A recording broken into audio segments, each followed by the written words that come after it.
Hello and welcome to Spyhards podcast. I'm Agent Scott.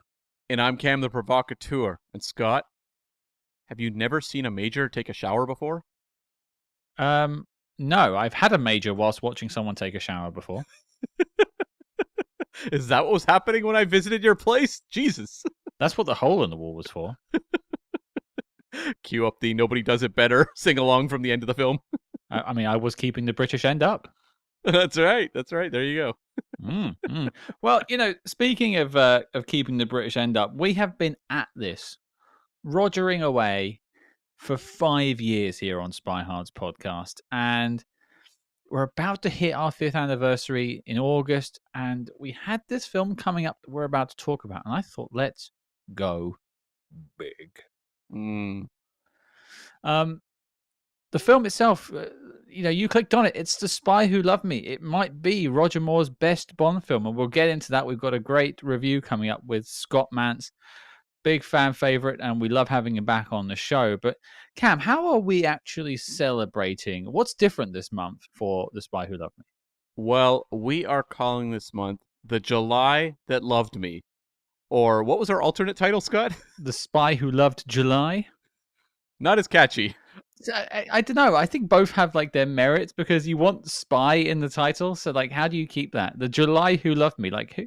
I've never had July make love to me. I don't know what that's like.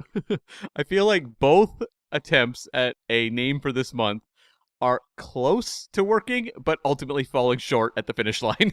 If that's not the Spyhards DNA, I don't know what is. Exactly. We get just to the finish line, and then we trip over ourselves.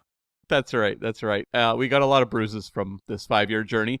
But yes, we are going to basically dedicate the entire month to The Spy Who Loved Me, a movie that was incredibly momentous in terms of kind of writing the track for the James Bond franchise with the passing the baton from Connery, temporarily to Lazenby, but then to Moore, where it took a little bit to find his footing. But once he found his footing, we were off and running, baby, and it feels like a great film to celebrate. And so much iconography comes from this film that has influenced not only the Bond films that would follow, but also the spy genre as a whole. Look at the Austin Powers film, The Spy Who Shagged Me. It doesn't have that title if it isn't for this movie.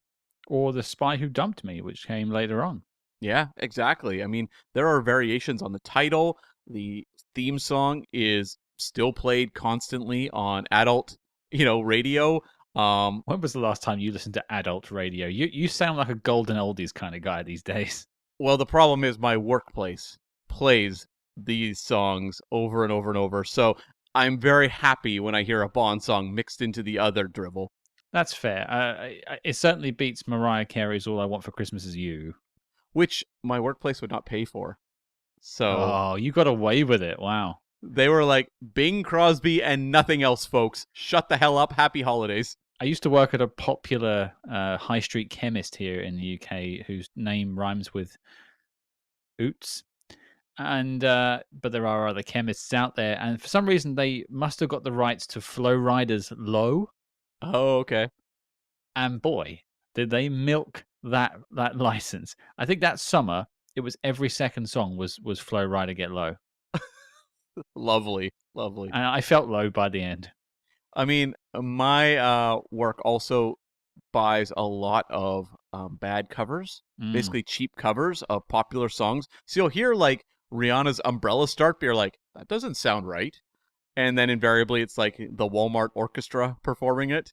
It kind of reminds me, actually, bringing it back to Bond, of when I was young and really loved the Bond music. And, this is the time period where if you're like 11 years old or something, you just don't really have access to that other than taping literal cassettes off the TV to get the collection of songs. And I was with my mom in, I think it was a company called Sears, which is like a department store. And there was a CD that said The Best of Bond. And I was like, oh my God, this exists? And it was like $5. So my mom was like, oh, sure, I'll buy that for you. Because all I had was this cassette tape where I taped them off the TV, and I had actually colored the cassette gold. Very nice. To be like, very nice. Right? Yeah, and I would play that all the time, but obviously the quality was horrific.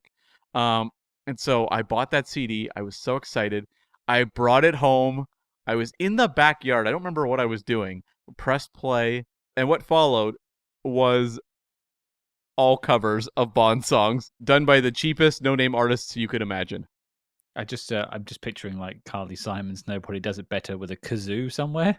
I still have that CD, actually. I wonder if there's like, we should probably use that in the episode because they probably don't have to pay for it, and so we could just get away with it. I don't trust Spotify on that one. No, me but either. I should send you a photo of it, and you can, like, I don't know, tweet it out or something. Oh, I'm sure the world will love that. But back on track, back on The Spy Who Loved Me, we are celebrating The Spy Who Loved Me for the month of July. I mean, July also marks when this film came out many years ago, so we're kind of making an anniversary celebration as well. And if this is your first time tuning into Spyhards, good luck, but welcome aboard. This is a great time to be joining us on the show. We've got over 100 interviews over the last 5 years with plenty of Bond stars for you to tuck into.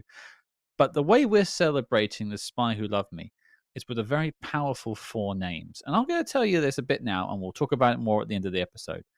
But for the month of July, we're going to be speaking to the likes of Valerie Leon, Garrick Hagon, Vernon Dobchev, and the parachute master himself, Mr. Rick Sylvester, names all synonymous with The Spy Who Loved Me. Plenty of stories to talk about, plenty of magic moments to celebrate.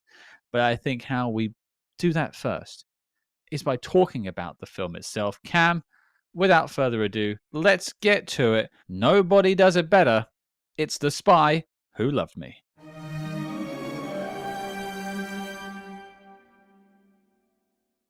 Cam, this is one hell of a month we've got lined up. And, you know, for a month this momentous, for a movie this mighty, we needed a truly great guest. We plumbed the depths of the Spyhards Rolodex to find the right man for the job, and by golly, I think we've done it. Dropping in for a quick bite, he loves vodka martinis and he loathes Egyptian builders. It's the one and only, it's Scott Mantz! Guys, it's so great to be back. I gotta say, the conversation we did on MI3, which has really come back into the conversation, obviously, since the release of The Final Reckoning, the final Mission Impossible movie, probably the final Mission Impossible movie. And when you asked me to be a part of this conversation, I think my response to you was OMFG, yes, with a bunch of exclamation points. It's great to see you guys. Thanks for having me back on Spyhards podcast. It's a unique pleasure to have you on the show. As I said off air, you're an injection of adrenaline into a show. And this film we're going to talk about is full of adrenaline. But I want to wheel us into it slowly because, first of all, we've got to talk a little bit about Bond and your Bond lineage and how we get here. But also, you know, there's been an important film that's come out between when you were last on the show and now, which I think has a lot to say about the film we're going to talk about. And that is Mission Impossible: The Final Reckoning. That is absolutely true, Scott. And, you know, I'm curious, before maybe we get into your Bond backstory, what are your thoughts on Final Reckoning? How did you take it? Were you a fan? Oh, well, I definitely was a fan. I've seen the movie 3 times for a few reasons. 1, because I really did enjoy it. 2, because I felt like I needed to, because I felt like the first half of the film was a little hard to follow. Sure. What I like about the earlier Mission Impossible movies, and I think I just want to say overall, 8 films, I really do love them all. Even MI2 from 2000, which a lot of people agree, I think all of us agree, is the weakest of the 8 Mission films. It's still a lot of fun, especially the last half hour. It's very, very stylized, maybe overly stylized. Like someone told John Woo to make a John Woo movie, and that's what he did. But I really think that this series, like they're all good or great. I think the peak of the Mission Impossible series is right smack in the middle with Ghost Protocol, Rogue Nation, and Fallout missions 4, 5, and 6. Those are really the best ones. Before I went in to see The Final Reckoning, I rewatched Dead Reckoning, which came out 2 years ago. And when Dead Reckoning came out, I thought it was really good, not as good as its 3 predecessors or 4 predecessors, because, again, MI3 is very, very good, underrated and overlooked, Underrated. but very underrated. You should listen to the whole Spyhards podcast on MI3. We did a thing about this. Go check it out. Links in the show notes below. Why not? There you go. It was the greatest conversation I had about really a Tom Cruise movie. But I liked Dead Reckoning, the seventh film, when I rewatched it a couple months ago. I liked it a lot more than I did when it first came out. The problem with Final Reckoning, I mean, look, it's too long, 2 hours and 49 minutes. Mm-hmm. The first half of the movie is so overloaded with exposition that if you didn't see Dead Reckoning, if you didn't see the third movie, if you didn't see the first movie, you're going to be lost. And I did see those movies many times and I was lost. But when it kicks in, when it gets to the money shots in the second half of the film, I thought the submarine scene was fantastic. And the submarine scene I felt like was probably the first time in any of the Mission films where I thought Ethan Hunt was really in danger. And the reason for that is because you could hear him breathing. You could hear him panicking, which is not something that you really saw him do when Tom Cruise was doing all the other crazy stunts in the other films. Mm-hmm. But I really felt like, well, I mean, like, how the hell is it going to get out of this? And then, of course, the last scene with the biplane chase, I mean, that was a lot of fun. I just think that, Final Reckoning, unlike the earlier films, it doesn't stand on its own. It took itself really seriously. It took itself too seriously. It wasn't as fun as the earlier movies. I've been rewatching a lot of the, well, all of them really, and especially Ghost Protocol, Rogue Nation, and Fallout. Those movies are so damn good. Yeah. So I think that Final Reckoning is a worthy film to end the series on. It would have been great if it was the best of the series. I don't think it is, and I don't think that with time it will be.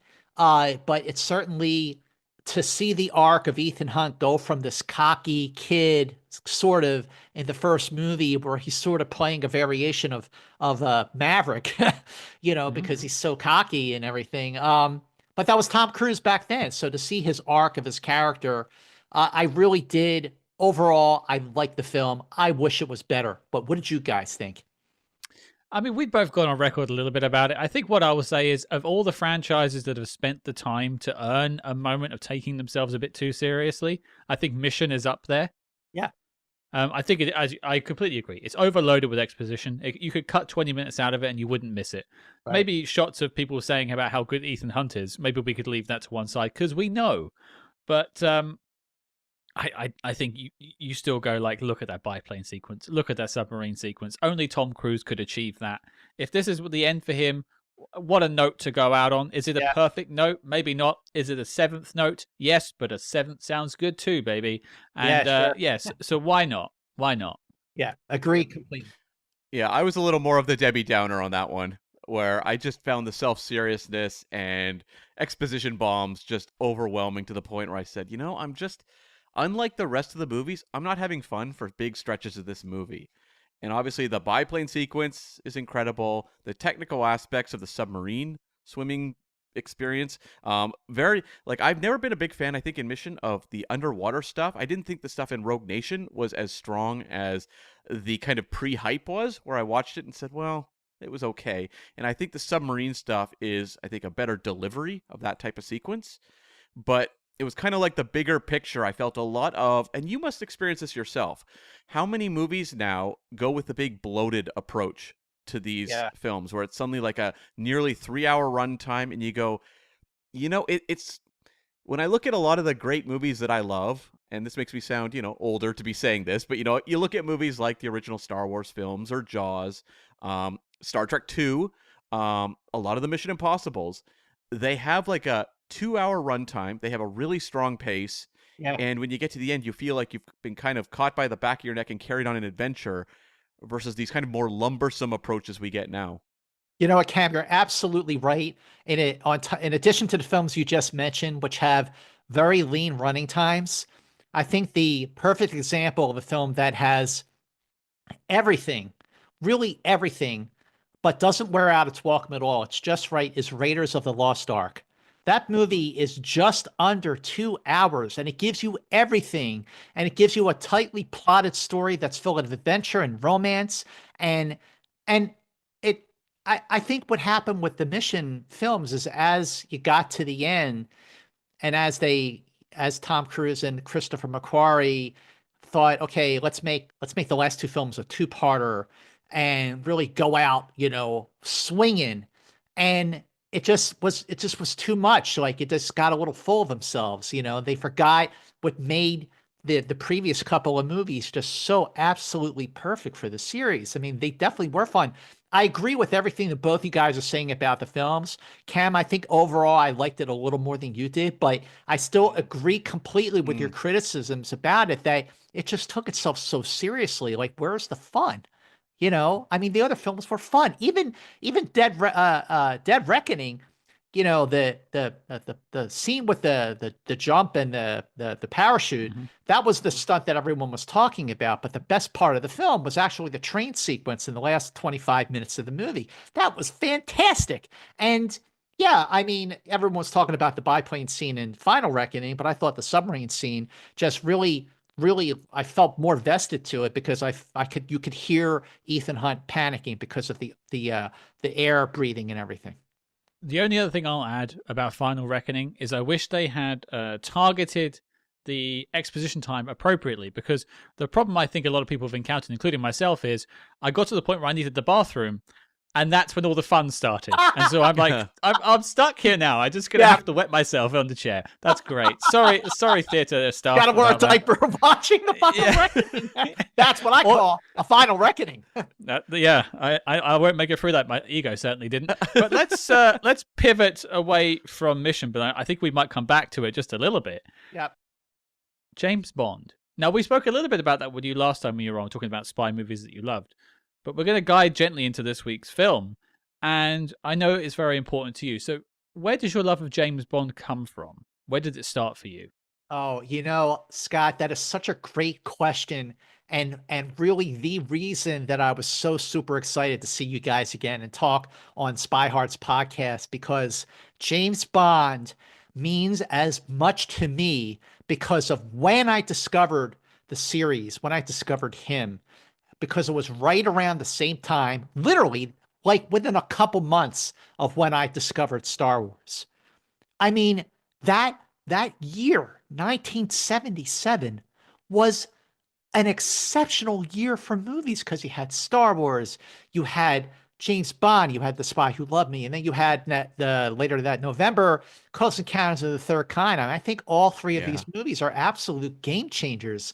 But for me, I got to say, James Bond, I sort of became aware of who he was when I was a little bit younger, because I don't know if I ever spoke to you about this on the pod here, but like when I was growing up, I was a huge fan of Paul McCartney and Wings, because when I was a little kid growing up in the 70s in Philadelphia, those songs were brand new. Those were the songs I discovered. I heard them on the radio, like Jet, Band on the Run, and Live and Let Die.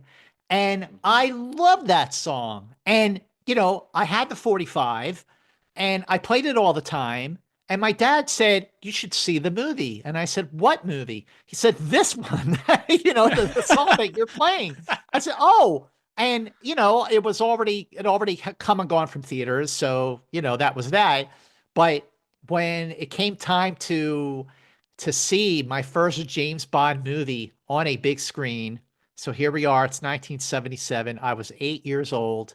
And these last 2 years, 76 and 77, were the years that my parents started to take me to grown-up films, and it was like, without even meaning to do so, my parents are the reason I became like obsessed with the movies.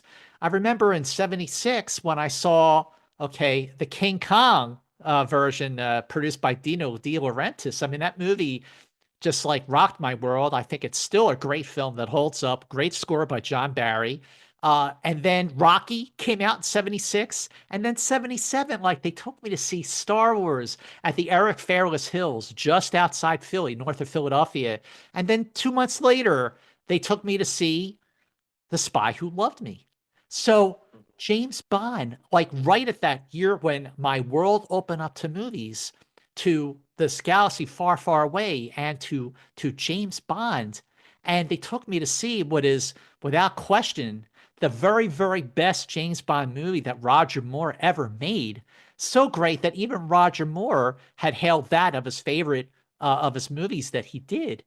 And it was just like, the production design. I didn't realize it at the time, following, The Man with the Golden Gun and Live and Let Die. But the production design in this movie, like, Cubby Broccoli pulled out all the stops and for very, very good reason. And I just, I remember just vivid memory. So when we went to the theater, it had opened, it wasn't playing everywhere like movies do these days. So the closest theater was this Eric Baderwood Theater, which is about 45 minutes from where I grew up. And so we got there, there was a line around the block, and, we got a good spot in the line, but I had to go to the bathroom. So my dad went up and he said to the usher, I said, "Can my son use the bath?" "Yeah, sure." So I went in, and as I was walking out, I stopped myself and I went to the door of the theater showing the movie, and I stood on my toes to look in the window. So the very first image that I have of a James Bond movie is actually near the end of the film. It was after the two submarines fired their missiles, and they're going up in the, you see them going up on the, on the display or something. On the display, yeah, and they just narrowly miss each other.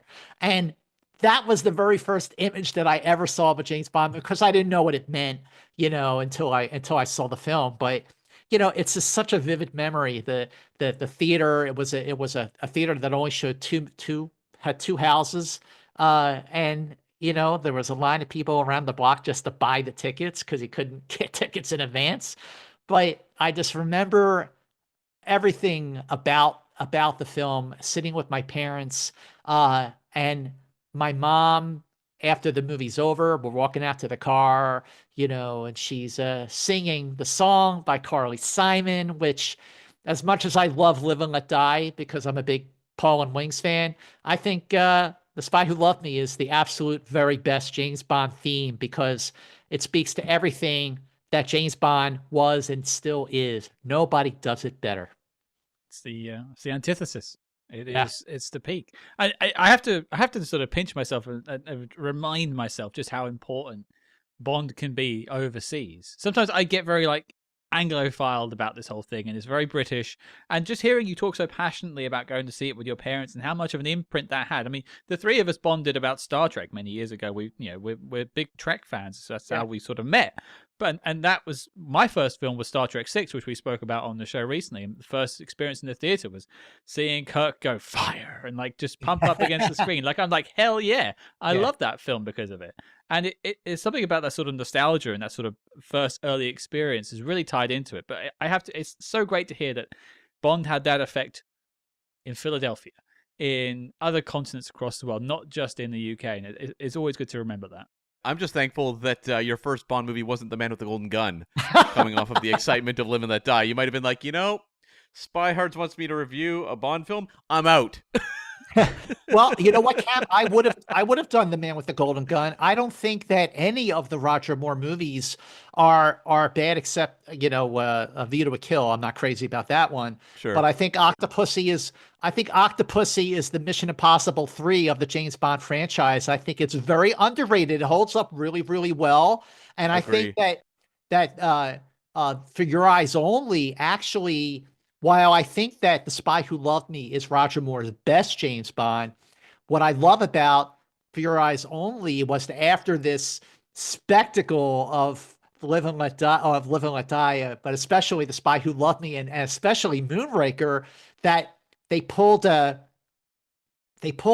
From Russia with Love on Roger Moore, stripping away all of the spectacle, returning James Bond to his roots. There are some great moments where Roger Moore's Bond felt like Sean Connery's Bond, where he really felt dangerous in For Your Eyes Only. But I do feel the same way about Roger Moore in The Spy Who Loved Me. And there's definitely the humor is there. That's what I really, really love about Roger Moore. And I know I might stir the ire of some diehard James Bond fans listening to your amazing podcast when I say that while I think that Sean Connery is the best Bond, I know that Roger Moore is my favorite because that was the Bond that I discovered first. And that's where I am. I don't think you're going to get any arguments from a lot of people. It is a personal thing. A lot of people listening to the show will say Sean is the best because it was their first. Some will say Daniel Craig is the best because it was their first, or because they think he is the best. It's entirely fine. It's entirely a personal thing, and I'll never begrudge anyone unless they say Barry Nelson. Or Peter Sellers. Yeah, he's driving his Formula One car somewhere, I think, out heaven. Yeah, in heaven. Bless him. Well, I think we've queued it up, but let's get to it. Cam, what are we talking about? We are talking about 1977's The Spy Who Loved Me, starring, of course, Roger Moore. Yes, it does. Oh, boy, does it. If you've never, for some strange reason, watched The Spy Who Loved Me and you're listening to this episode, let me tell you, stop listening and go watch the film, then come back. But if you don't fancy doing that, or you just want to hear it anyway, here's the synopsis for the film. The Spy Who Loved Me. It's the biggest. It's the best. It's Bond. It's beyond. It's actually pretty good. Yes. Russian and British submarines with nuclear missiles on board both vanish from sight without a trace. England and Russia both blame each other as James Bond tries to solve the riddle of the disappearing ships. But the KGB also has an agent on the case. Dum, dum, dum. That tagline reminds me a little bit of the Thunderball. Look up, look down. Look out. Like it has that similar kind of sound.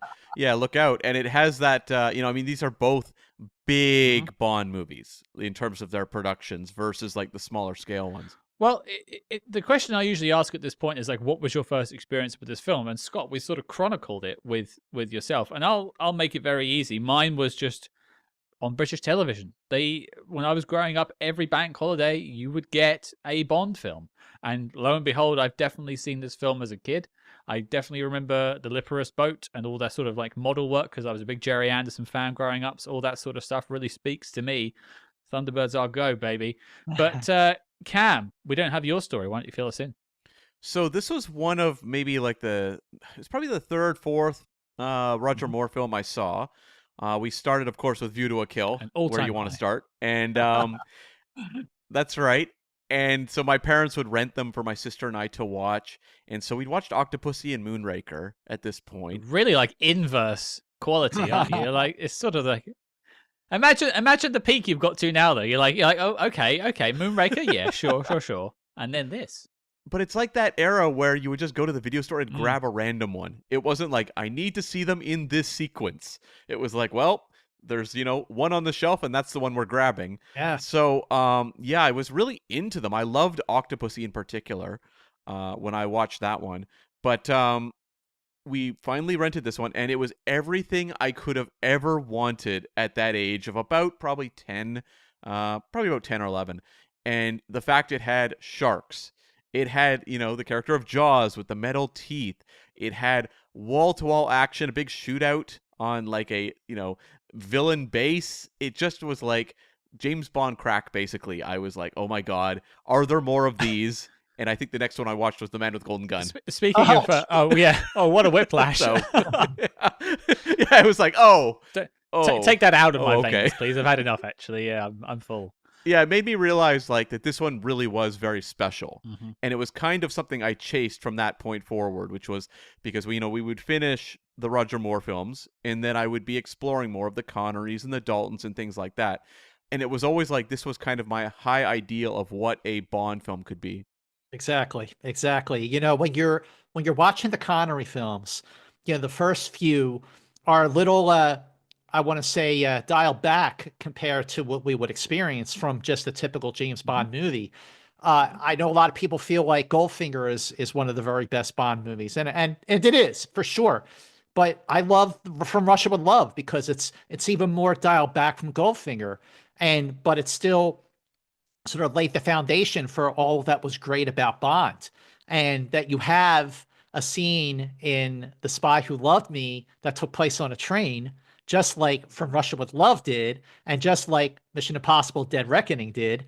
I love how whether it was deliberate or just a coincidence. And after seeing The Final Reckoning, I want to say that it was deliberate, that the Mission Impossible movies really ultimately were inspired by the very best of James Bond, especially The Spy Who Loved Me. I was rewatching this film, gentlemen, to get ready for this podcast. I could not believe how often I kept going back to The Final Reckoning. I was like, holy effing, you know what? This is incredible. Well, I'd usually get into sort of the comparisons later on, but I think it's an important thing to talk about because, like, you start the film off and you've got some bits and bobs with Russia and Triple X, and then you get that. So does England. That's one of my favorite music cues. It's the little trumpet. It's just great. I wish I was announced that way walking into a room.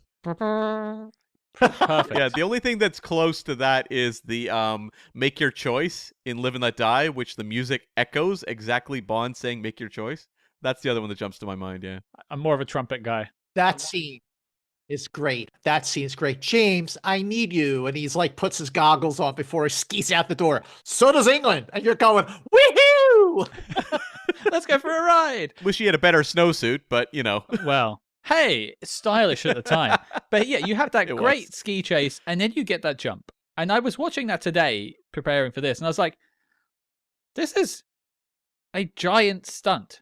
This is a huge effing stunt that leads you into a film that's a spy movie. I wonder what other franchises are doing that. Oh, wait, I just watched one, and there it is. And I just like, wow, I didn't realize how much of Bond is in the DNA of Mission Impossible until I rewatched it today. Having seen those two films in very close proximity, it really is quite obvious, really, when you see it. But like, I never really put it together. It's amazing. It really is amazing, Scott, because I was watching The Spy Who Loved Me, and first of all, the ski chase. Other than, the close-ups where it's clearly Roger Moore against I want to say a green screen, but it's definitely not. He's not the one skiing there. But from the actual stunt people, like this is 1976 that they were making this movie, and that looks like it could have been shot today. And then the jump, you got the music going, which I got to say, for the most part, I like Marvin Hamlish's music, but sometimes it feels very dated. It feels very disco-y. It feels very much like mid to late 70s. And I think that's the case during the ski chase. But when he jumps off that cliff and the music stops and he's falling, and it's all one take, and he's falling and he's falling, and then the parachute opens up, and then you see the Union Jack.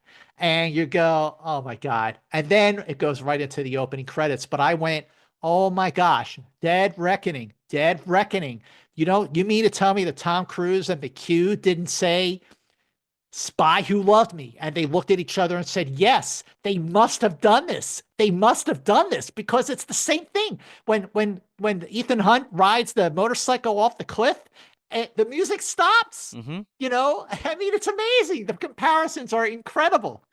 I will also just tell myself that it actually was Roger Moore jumping off, because I'd like to think that Roger Moore is as capable as Tom Cruise, personally. That's where I sit. But we'll get into like the bits and bobs that'll work. I have a lot to say about this movie, but Cam, we need to set the table, because we are prim and proper here. We need to set the table. How did we go from The Man with a Golden Gun, a film that we were a bit mid on, I have to say, had its moments, Christopher Lee, great performance. Yeah. What happened to get us to The Spy Who Loved Me? So this was based, of course, on the 10th Ian Fleming novel, but they only took the title because Ian Fleming had basically a contractual obligation that they could not adapt the actual story, which is told from a woman's point of view. A woman. And talking about James Bond. So they couldn't pull from that very much. And the book came out in 1962. And so they just took the title and the character of horror, who they turned into Jaws. Largely because of 1975's Jaws and the popularity of that. The mega popularity. There's also sharks in this film. I think that's a part of it too. Yeah, right. Yes. I think the sharks are there because of Jaws as well. I think there's a lot of connectivity. Bond loves to chase trends. I think Stromberg himself is sort of influenced by Jaws as a film. Like the whole idea of an underwater thing is probably a bit Jaws. Is he Quint? I don't. No, Jaws No. does not have its Stromberg, and nor should it have one, because Stromberg is something we'll talk about. That's right. So this was the first Cubby Broccoli solo Bond film, and there'd been the split with Harry Saltzman, and they actually began development of this movie in 1974. And at that point, Guy Hamilton was attached to direct, and Tom Mankiewicz was going to be writing it. But because of the massive amounts of legal issues dealing with the split with Saltzman, it just kind of sat there, and it defeated a lot of writers because Cubby couldn't really focus on development. And so you had a lot of writers coming on and coming up with ideas and kind of spinning around in circles. And I'll just go through some of the writers. You had Anthony Burgess, who wrote Clockwork Orange, the novel, came on, and he had a whole plot about blowing up the Queen at the Sydney Opera House. There was also a boxing kangaroo at one point. So that stuff, nope. Nope. The Queen stuff may have wound up in The Naked Gun. I'm not sure. I kind of want to see the kangaroo in a Bond film now. I feel like only Roger Moore could be the one to tackle a kangaroo, though. Did you ever see that video online of the guy who was being attacked by the kangaroo? And he was kind of holding it back, and it was chasing him around, trying to kick him. Oh. There's many videos of kangaroos attacking people. You have to be more specific. This one was like amazing though, because the guy's like trying to like hold it back, and it just keeps kicking at him. Right. And I was like, you know what? There is a tension to that video that you could use in a Bond film. I don't think they would now with actually using real animals, but I mean, if you made that, if you made that work on screen, it could be legitimately kind of tense. If they were going to do that scene where Bond fights a boxing kangaroo, I think it would have been fitting quite nicely into Moonraker. If you think about the tone of that movie, it would have worked. Yeah, or if we haven't had it by now, the perfect choice would have been Mission Impossible 2. They were in Australia the entire time. Why did Tom Cruise not take on a kangaroo? Tom, what are you doing? You've lost it.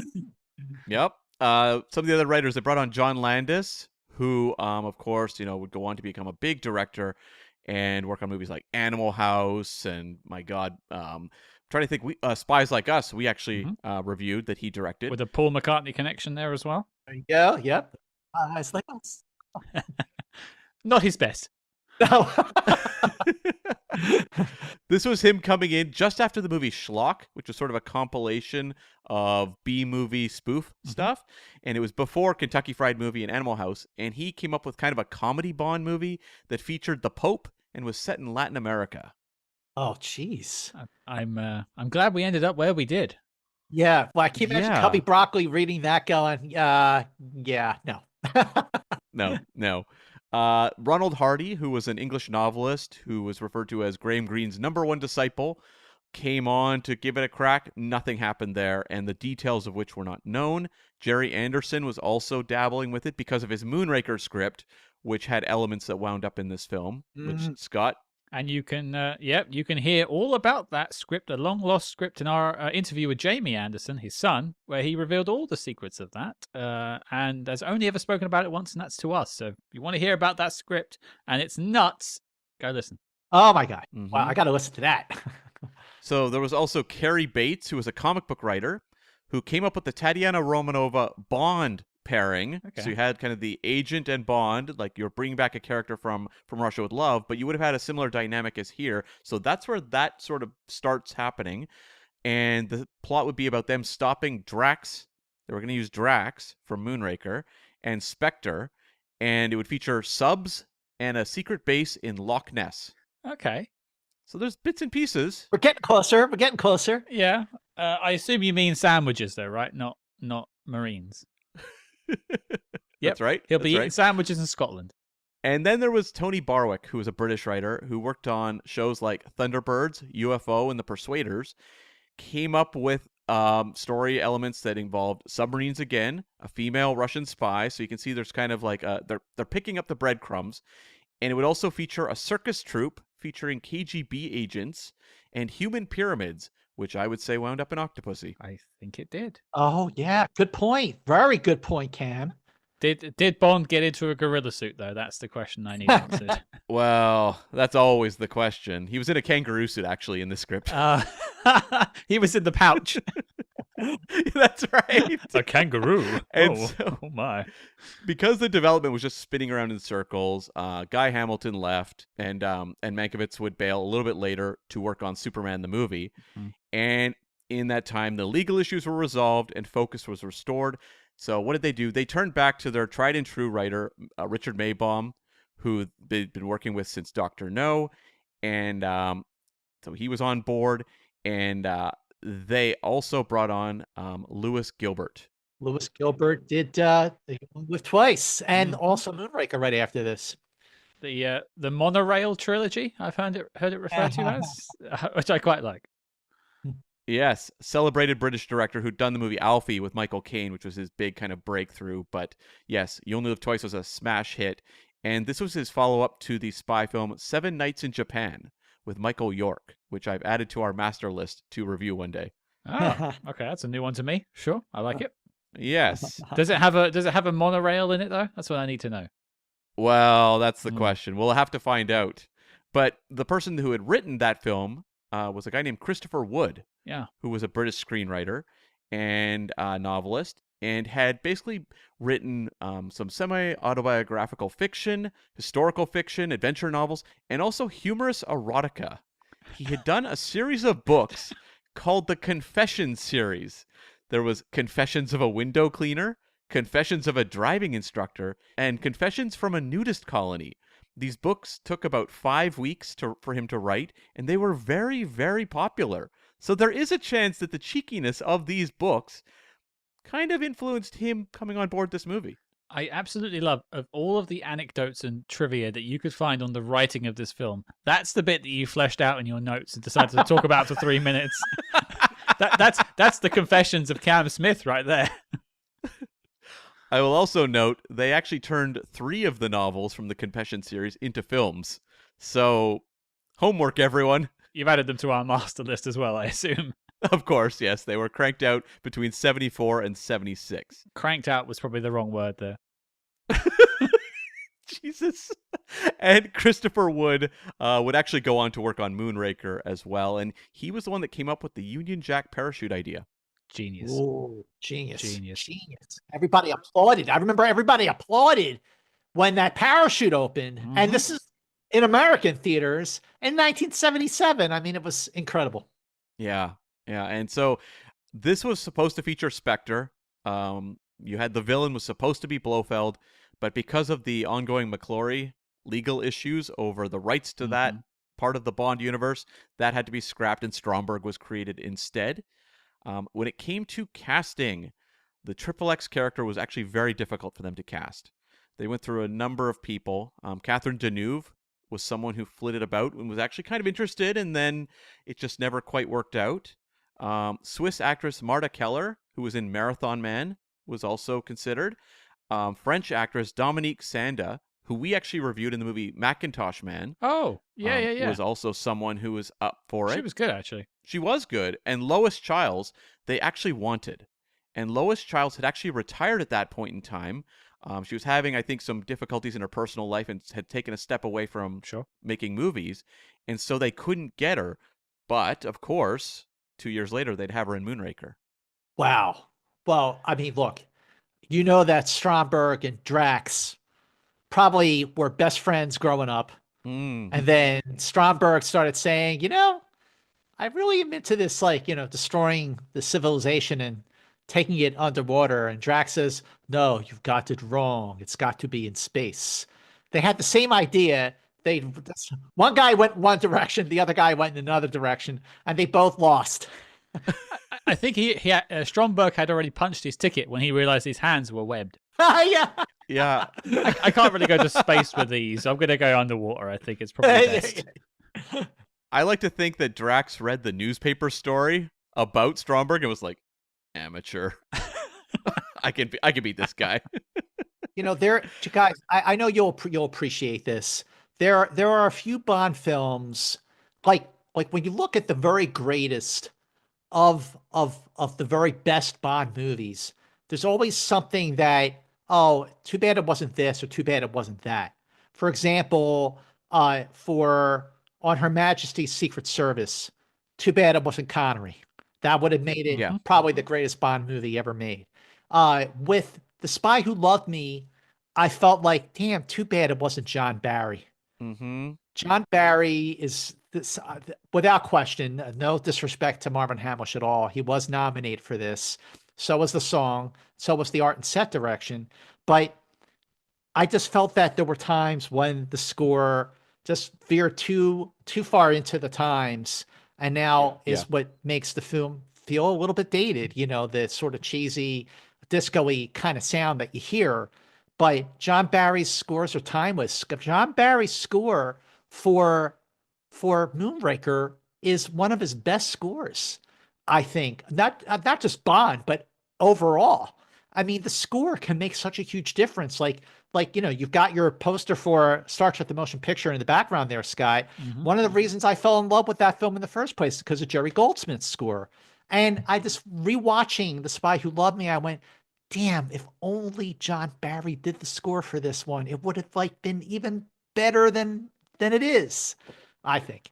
Actually, John Barry, I have a note about that, could not work in the UK due to tax reasons at that point in time. Oh, okay. And so that was the reason that he couldn't do Spy. Damn. I don't know. I don't think I've ever really listened to the Spy Who Loved Me soundtrack apart from 2 tracks, which is Bond 77, which I think is pretty dang good. The ski chase, and then I like the end version where you get the male choir version or whatever it is of Nobody Does It Better. Which I just think is great in its own way. Like it's pretty fabulous. I just think yeah, sure, why not go big with it? Which isn't a pun. But actually, you know what, Scott, I do love that Nobody Does It Better, that, you know, like you said, and then you hear Carly's, I wasn't looking, like the way it sags into, like it brings it back to the beginning, you know. You didn't know this when you signed up for the episode, but us 3 are singing us out at the end. So just let's do it. Oh, of course. Yeah. We'll do that. Scott, what's great about that is the other vivid memory I have is as the movie was ending in 77, in August of 77. And, you know, like the ending credits are played and people get up and they're walking out. And, you know, we sat pretty close. I think we were like in the 4th or 5th row, and I sat in the aisle so I could get up and go to the bathroom. And very, very important. To this day, that's my seat. But as we were walking out, and like, we were walking out and we were waiting because, you know, walking up the aisle, it was congested and we had to wait. And I kept turning around, looking at the screen, and you're watching the credits go and you're seeing the ship, you know, the military ship. And it's like going around in a circle, and you're hearing Carly Simon sing The Spy Who Loved Me, and the fade out, baby, you're the best. I mean, oh my God, guys, it's like it was yesterday. I remember it like it was yesterday. You know, my parents, you know, they were so, you know, great to me, and just without even intending to do it, they turned me into this like crazy movie person. And like just those memories that you have, like when I sat on my dad's lap at Star Wars because they oversold it, and I had to sit on his lap watching Star Wars, you know, and now we're watching The Spy Who Loved Me 2 months later. And not even 2 months later. I think it's like a month and a half. Anyway, sorry. I just got off. No. Those memories are important. Yeah. Take a beat to reflect on that just for a second. Like, yeah, you can sort of say, don't worry about it. But like, there was genuine emotion in what you were just saying just there. How important this film is to you. We haven't spoken about what you do as a job, really, but people could look it up online. But you work in the industry.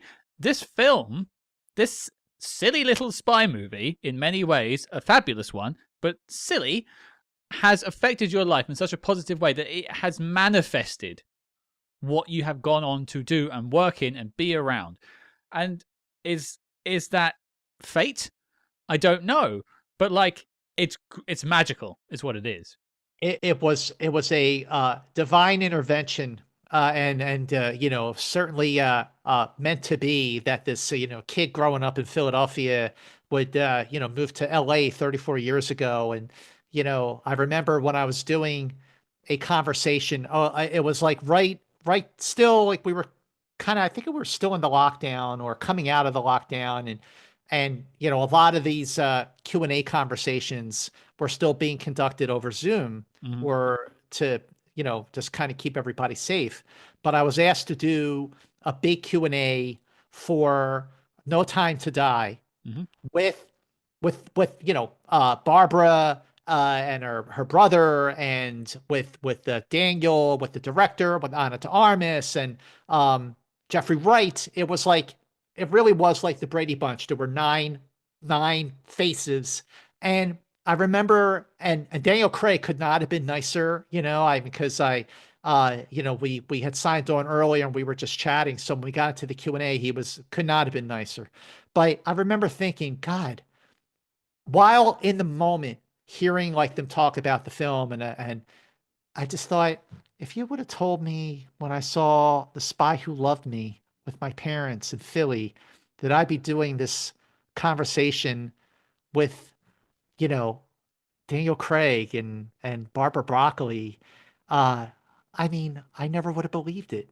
Like I feel that way about Star Trek, and when I get to do something, whether it's for William Shatner, which of course is great, or Section 31, which of course it's not. I think back to this, kid watching Star Trek every night at 7:00, and when I was 6 years old. But it really, Spy Who Loved Me, Star Wars, Close Encounters, Rocky, Blade Runner, those movies are in my DNA and pushed me in the direction that have now been in for quite some time. But I gotta say, and I mean this from the bottom of my heart, fellas, that being able to talk about it with such passion with both of you really means the world. Well, I mean, we're happy to be able to do that for you. And I mean, it's like, a lot of people have a lot of negativity towards people that review films. It's been going on for a long time, and it's only gotten noisier with the internet. But I think like the thing they don't understand is people who, review films, they have experienced that magic that you talk about. I remember going to see, a lot of movies, but the one that always kind of pings in my head was going to see Jurassic Park with my grandfather. And I remember walking out of that movie, and we were just in awe the entire time, but walking out of the movie and saying, Grandpa, I was probably 12 or something. How did they do that? And he just said, I have no idea. And he was as blown away as I was. And I was, 12 years old. He was in his 70s. And the two of us could not figure out how we were watching dinosaurs for 2 hours on screen. Mm-hmm. And so it's like, you have an evolution over time. When you get older, you don't have kind of experience magic quite the same way you did as a young kid watching Star Wars, for example. But you're always chasing that kind of feeling. And it does happen. You'll find a movie or a filmmaker that will touch you at a level where you go, there it is. That's what I'm excited about, and why you get frustrated when you see films that don't even try to do that. And why I think a lot of people get angry when critics are hard on a movie or something is because it's not hitting the levels it should be hitting. Excellent point, Cam. Absolutely.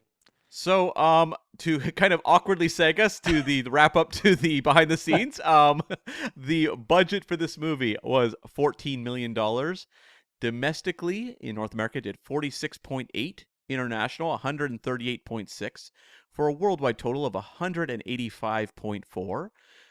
That may not sound huge in comparison to modern numbers, but the previous Roger Moore's Live and Let Die had done 161.8. And at the time, that was the biggest since Thunderball.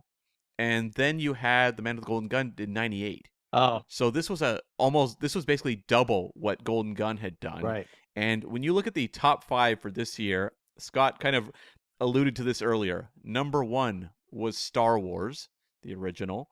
Number 2 was Close Encounters of the Third Kind. Number 3, Saturday Night Fever, very popular movie. Great film. Number 4, The Spy Who Loved Me. And number 5 was Smokey and the Bandit. Wow. So these are 5 movies that continue to be watched and enjoyed.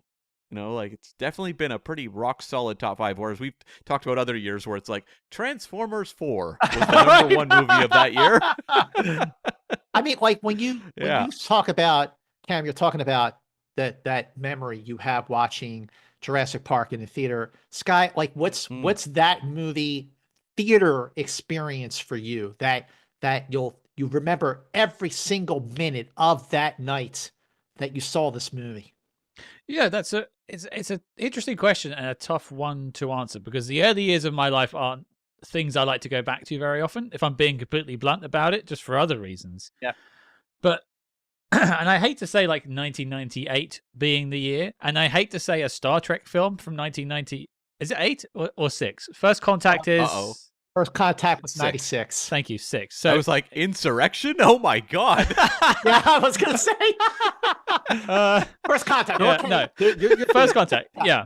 And I remember like it was probably one of the first films where I was like actively engaged, pardon the pun, in like the marketing for it, the trailer. I had the poster that my dad had like procured from the theater, and we went like opening weekend. I think we saw it twice, and I was on the edge of my seat the entire way through. Finished it. Can we go back in? Yes, we did. We did it again. And it's a film that I think of all of the Star Trek films, and probably against the Bond films, I've seen the most amount of times. Is it objectively the best Star Trek film? No. But is it something that touches me in my heart? Yes. Also, I'm a Next Generation baby. So like seeing Picard full throttle in that film is a very important thing for me as well. Well, it's definitely in the top 3, when you look at those movies. I mean, it's hard to top Wrath of Khan. And, I mean, I would even fairly say, if you wanted to convince me, well, after Wrath of Khan, First Contact is the best Star Trek movie, I would not disagree. I think it's great. But what I'll do, I'll bring it back to Bond for this. I think actually the same year, or the year after, sorry, 97. My parents told me the story. I didn't necessarily remember it, but they were there. They could tell me verbatim. We went and saw Tomorrow Never Dies. And they told me, they drove me out of, we were in like a car park where we parked the car, and it had one of those like revolving things you sort of drive around to leave the car park, which is in Tomorrow Never Dies. And I sat in the back of the car playing with a toy, pretending to drive the car on the way out. Like it had that effect on me. And I imagine lots of kids around my age, I was 10 when that film came out, had that effect too and made them Bond fans. And it just goes to show how much those little things stay with you. Yeah, no, those little things definitely stay with you, especially like when you talk to people of all ages about their favorite movie experience. It's always going to be movies they saw in the theaters. They remember the year, probably the day. They remember who they were with, what theater was. They remember the details, the play-by-play through it. I mean, do you get that experience when you watch a film for the first time on Netflix? No effing way you don't. That is why, whatever their model is, and yeah, obviously it's working for them, nothing will ever replace the experience of seeing a movie for the first time in a theater. Yeah, 100%. And just to close us out, the Oscars that year, Spy Who Loved Me was nominated for art direction and music, lost to Star Wars, obviously. And it was also nominated for Best Song. And I'm going to name the songs and see who can guess the winner. So we have Candle on the Water from Pete's Dragon, You Light Up My Life from You Light Up My Life, The Slipper and the Rose Waltz from The Slipper and the Rose Waltz, The Story of Cinderella, a movie that's on the tip of all of our tongues, and Someone's Waiting for You from The Rescuers. I'm going to say You Light Up My Life. I have no context, so I'm going to go with Scott. Yeah, that's right. That won the best song that year. I would have thought like is it Saturday Night Fever came out this year? Did you say? Yes, it did. Yeah. I'm surprised like the Bee Gees song didn't get a nomination then. I believe that was previously recorded. Like it has to be made for the movie specifically. Oh, I see. Yeah. Oh, right.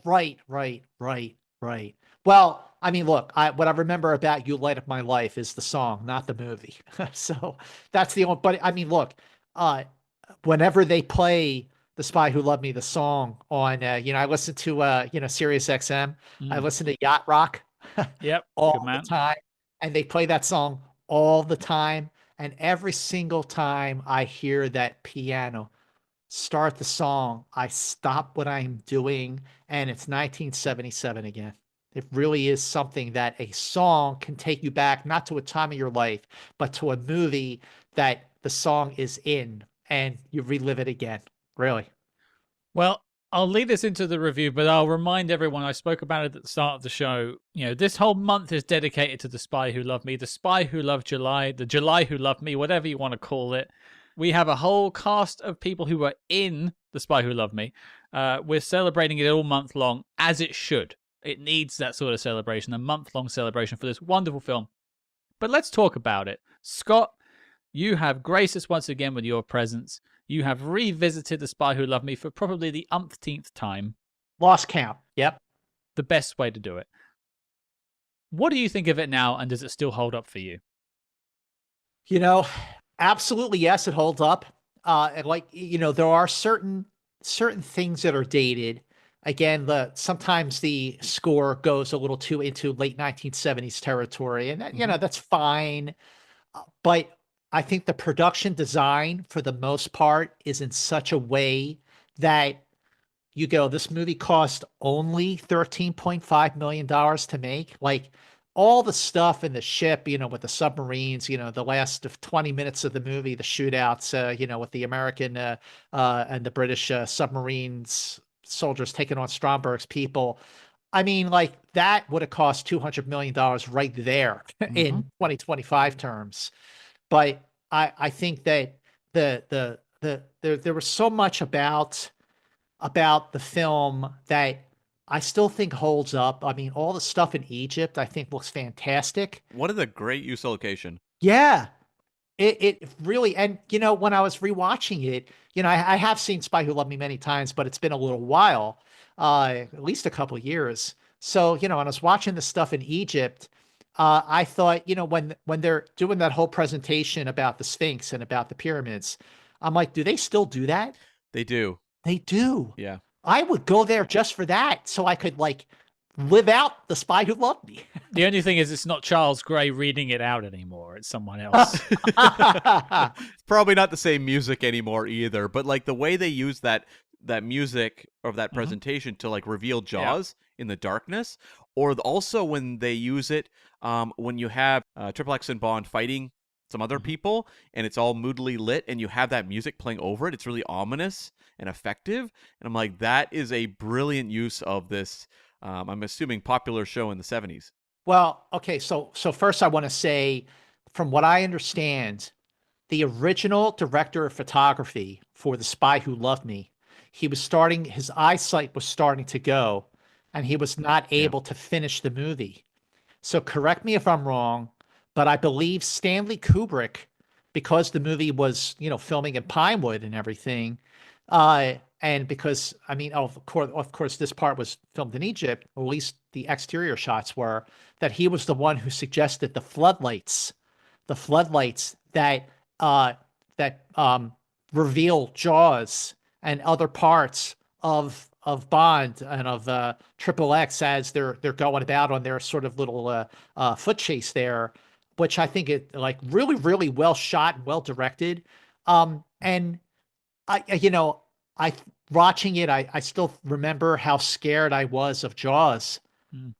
Richard Kiel was terrific. There were a couple moments where it was a little bit, some humor there. It would get much, much more magnified, that humor, in the follow-up film Moonraker, Love It or Hate It. Just a little bit. Just a little Yeah, bit. yeah, just a little bit. But fortunately, no pigeons doing a double take on this one. But we're talking about the jump. How the jump sort of goes back to the jump in Dead Reckoning. But the other thing that happens in the pre-credits is the submarine. And the submarine starts off Dead Reckoning. And I just went, to have a completely fresh perspective of The Spy Who Loved Me because of a movie I just seen in theaters 3 times. And it made it an engaging experience to have the connections to the Mission Impossible series, because also Anya Amasova, Triple X, played by Barbara Bach, who will go on to become, of course, Mrs. Ringo Starr in 1981. I was watching The Spy Who Loved Me going, Triple X is like James Bond's version of Rebecca Ferguson from Rogue Nation. And by that, I mean an equal to James Bond, just like Ilsa Faust was an equal to Ethan Hunt. And you never knew which side she was on. Was she going to help you, or was she going to take the key, if you will, for herself? when they're fighting Jaws in Egypt. I just felt grateful that we're doing this now because I have a whole fresh perspective on The Spy Who Loved Me because of the way it ties into, or rather the Mission Impossible films have tied into this. Well, you talk about the train sequence as well, you mentioned, and that, of course, is an iteration on From Russia with Love and also on Live and Let Die. But then also, Dead Reckoning is iterating on it as well, because you've got the Paris fight with Gabriel, they're quickly fighting in there on the train, and then, of course, the big train escape is there as well. And trains are very important to spy movies. There's been loads of them set on trains. People just love being on trains. They're mysterious. It's kind of cool. But I like that they take something from Russia with Love and build upon it in this. It isn't just a rehash of the Red Grant fight. It is a different dynamic. Roger Moore is a smaller human. Jaws is 2 human beings put together.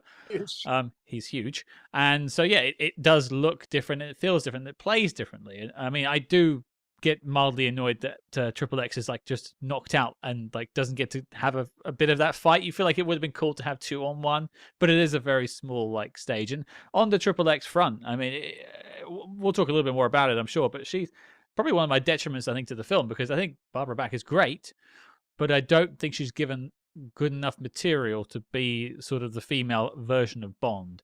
She starts off really great, and then just sort of, especially when Stromberg captures her, and she's like, well, I guess I'm out of the film now. Right. Yeah.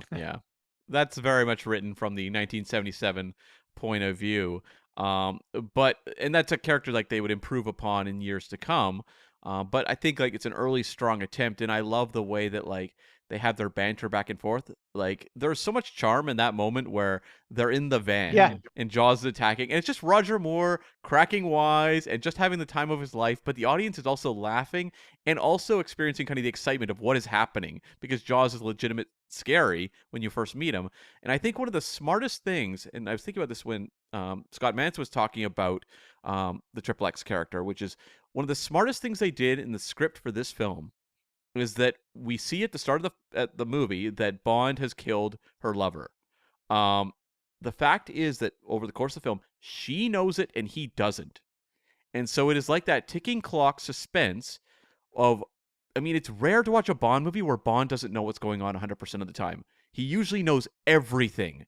And the fact that throughout the course of this, he doesn't know, I think is really, really effective and very smart for them to do. The other thing that I really love about Spy Who Loved Me, I mean, look, going back to really, I guess, From Russia with Love and certainly with Goldfinger, when you have that, wow, and you see that the opening credits are just so stylized, but Maurice Binder's design of the opening credits was, talk about nobody doing it better. No one did it better than him. And it was done perfectly. The peak of it was right here in The Spy Who Loved Me. I mean, sure, when you have Sheena Easton actually singing over the opening credits of For Your Eyes Only, and Shirley Bassey back for Moonraker, but just seeing Roger Moore, not just the silhouette of him, but actually seeing him in the opening credits, and all the style and all the blue and all the acrobating and everything going on with the girls and everything. I just love the opening credit sequence.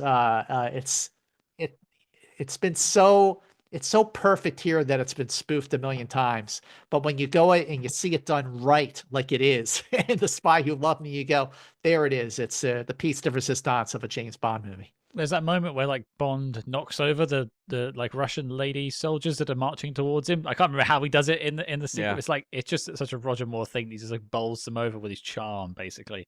I'll give you my sort of 2 cents on the film. And I think one thing we didn't really touch on the intro too much is the exit of Harry Saltzman. Right. Because this is one of those moments in Bond history that, I mean, Harry Saltzman doesn't get enough said about him. I know he did some dodgy dealings and got himself in some financial trouble by the end, and it got him here. But Ipcress File, there are things to enjoy about what Harry Saltzman produced. And, Harry Saltzman left the project and they were in dire straits. There's a reason this film took 3 years to make instead of 2 to a year and a half, which had basically been consistent until this point. And they had to do everything they could to make sure this film landed, because Golden Gun didn't do well. And it was losing fans. People weren't as happy with it. It felt smaller. Like, Scott, you spoke about locations a little bit. Just like the locations in this film are just triple the size of Golden Gun or Live and Let Die. They're just hanging around New York and Jamaica, or they're just hanging around Thailand. This has got like Sardinia. It's got I can't remember where the ski chase is, but anyway, loads of places. Underwater, why not? It's got that too. It's got all kinds of places. So it was like do or die moment for Bond, a watershed moment, I wrote in my notes. And much like on Her Majesty's Secret Service, when they knew they didn't have a good actor in the lead, they threw everything at it. They got Lewis Gilbert back. They've got some of the best. Obviously, you got John Glenn back doing second unit and editing the film as well. He did the ski chase at the start. There's a reason you get John Glenn in to do action sequences, because he's John effing Glenn. I'm so glad we spoke to him a couple of years back, and I got to interview him as well in person. Wow, such a lovely chap. He's a great guy. And so they could have easily fucked this up. Everything was up against them. They'd lost their producer. They had one producer left. The fan sentiment was gone. People didn't think Roger Moore was working as Bond. And then they made this decision. And that was, let Roger Moore be Roger Moore. Mm. And that, I think, is the secret sauce of this film. The last two films, they tried to harangue him into being Sean Connery. And I don't think that works for him. Roger Moore's a different actor. He's a bit more bubbly. He's a bit more charming. That's what he disarms people with, is his wink and smile and his quips, not his arms. And so this is, for me, a truly spectacular moment in Bond history. I mean, from stunts to the music, everything works in this film. There are some critiques, and we'll get to that, but I can't really fault it at all, particularly. Right. And I think what the most important thing is, and it's something going back to Final Reckoning. Final Reckoning is lacking this. The Spy Who Loved Me is fun. Bingo. Mm-hmm. Yes. You have a smile on your face the entire time. And if that isn't something you should be aiming for as a filmmaker, as an actor, writer, this is what you want your audience to be feeling. And that is Roger Moore giving you that sort of hashtag Rogertainment the entire way through. It's a Bond film that if it's on TV, I'm letting it stay. I'm not turning the channel. It's playing to the end, and I'm singing it with a choir at the end. Nobody does it better, baby. You're the best. I absolutely freaking love this film. Yeah, I mean, for me, like, I just think this movie is just a pure charm machine. And it does what all the other Bond films does. The elements are all there, you know, they connect the dots to the plots of these Bond films. But this one, it's just the magic comes alive. It's just singing from beginning to end. And I think one of the things that makes this one so special is you can say, you know, like the villain base, you know, the huge set with the subs on it is incredible. You can say like the action is really great, but it's more than that. It's all like the little like margins are also beautiful to look at and filled with wonderful moments. Because that's one of the things I love about this movie. It's not just tracking the plot of will Bond stop Stromberg. It's the little like subtle back and forth between him and Triple X. The moment where she mentions his wife, and you get that really great little acting moment of Roger Moore just changing the subject. Yep. A moment like when you have the car chase and Naomi is in the chopper and the two wink at each other. And those are the little tiny details. Jaws in the closet when Triple X opens the door on the train. It's those little moments that make it so special. And they're what elevated above most Bond films. I think when you think back, you can name probably at least a dozen memorable moments from The Spy Who Loved Me. And that's not always the case. You know, like Man with the Golden Gun, it has its pluses. There's things in it I enjoy. But are there that many moments where I go, there's like movie magic happening there? No. Not as many. And it was interesting because as I've been doing, as we've been going over the course of these Roger Moore films, showed it to my girlfriend Sue, who had never seen James Bond films at all. Wow. And started with Live and Let Die, where, of course, you want to start as a Bond fan. But she watched this one. And in the time between watching the first two Roger Moores, we watched Dr. No as well, which she actually enjoyed. But this one was her favorite. And it was because the way she said it felt real. And by that, she means there's not that kind of moment of going, well, that looks fake. or I'm pulled out of the movie here, or that performance was awkward, or something like that. Like something that just kind of catches her off guard and goes, oh, like, I don't know about that. And she had a number of those moments over the course of Man with the Golden Gun, poking holes in the plot even. And that's not something she typically does with these types of movies. But the things like, I remember watching her during the parachute jump at the start of the movie, and she held her breath as he was falling. And she's not going, I'm about to watch the most incredible stunt. I've been told about this. She knows nothing. It's a complete blank slate watching this movie, and just watching her hold her breath, or being absolutely awed when the tanker opens up and the subs are being pulled in. It's those moments that it's not about sitting there going, this looks cool. It's like emotionally you're just locked in and they just happen to you and you're in awe. The Spy Who Loved Me, while you were going through the backstory with Saltzman, and how, Live and Let Die was solid. Man with the Golden Gun, not well received. Spy Who Loved Me was a return to form for the James Bond series. And everything worked. Everything worked. All the money they put into this, again, I can't believe it only cost $13.5 million, which even by 1976-77 standards doesn't seem like a whole lot of money. But there you go. I think Star Wars cost about $10.5 million or something like that. But you brought up, Cam, that moment, and I wrote it down too, when Triple X is like reading 007's resume, and when she says, married, his charm, his the twinkle in his eye, just like the flick of a switch, he shuts her down. He shuts her down.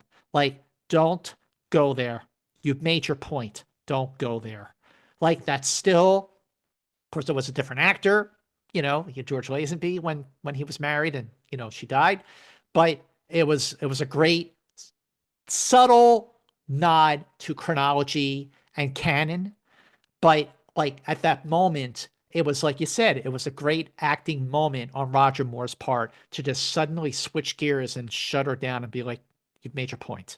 But the thing about The Spy Who Loved Me is that even with all the spectacle, when you have so much spectacle, you run the risk of having the film, the bigness of it all overpower the star of the film. And that never happens in The Spy Who Loved Me. It is still a James Bond movie, and it is still a Roger Moore James Bond movie. I think more than any other film that Roger Moore did, this was the one where he really struck the right balance between certainly being James Bond and being dangerous and, definitely a physical action kind of guy like Sean Connery was, but bringing in that charm and that humor that nobody did better, no pun intended, than Roger Moore. I mean, look, I love Daniel Craig because he's more like Connery. I loved GoldenEye, but I didn't really care for the other ones with Brosnan, and I liked The Living Daylights, License to Kill, not so much. I mean, Timothy Dalton just, I guess, never really got his fair shot because of other things that were going on. But for Spy Who Loved Me was exactly what James Bond needed. And it also introduced James Bond to a whole new generation of fans. Like, Sean Connery was the original series, and Roger Moore was Star Trek: The Next Generation.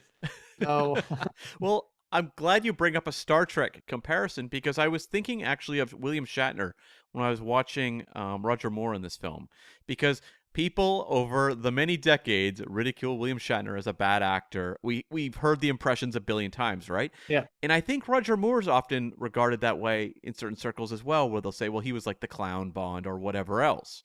But the thing about both Shatner and Roger Moore is their performances may be a bit bigger, like in terms of kind of like putting forth a persona, but like you give them a moment, like that wife moment with Roger Moore on screen there, or Shatner, perhaps when his son is killed in Star Trek 3, and you watch how they can just hit a absolute home run in just a moment. Yep. And it's because you're pulled into these very charismatic personas so strongly that when they do have a little bit of a emotional moment that comes through, you just kind of like lean forward.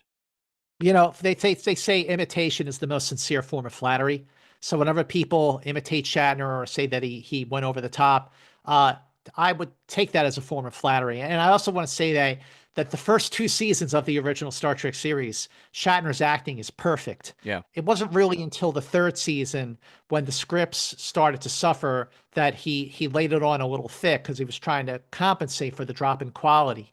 But the first 2 seasons of that show, if you watch like Sitting on the Edge of Forever, if you watch Conscience of the King or Balance of Terror or Metamorphosis, he was perfect.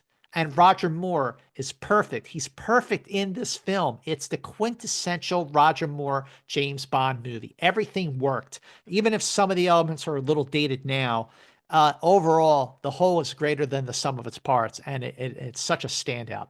Well, I think that sort of drifts us beautifully into sort of the celebratory section, the like section, the things that we liked about the film. I think Roger Moore is number 1 with a bullet, or 007 with a bullet, if you go back to Golden Gun, I suppose. Yeah, he's fully formed now. This is his coming out party as 007. They figured out how to write for him and let him be him.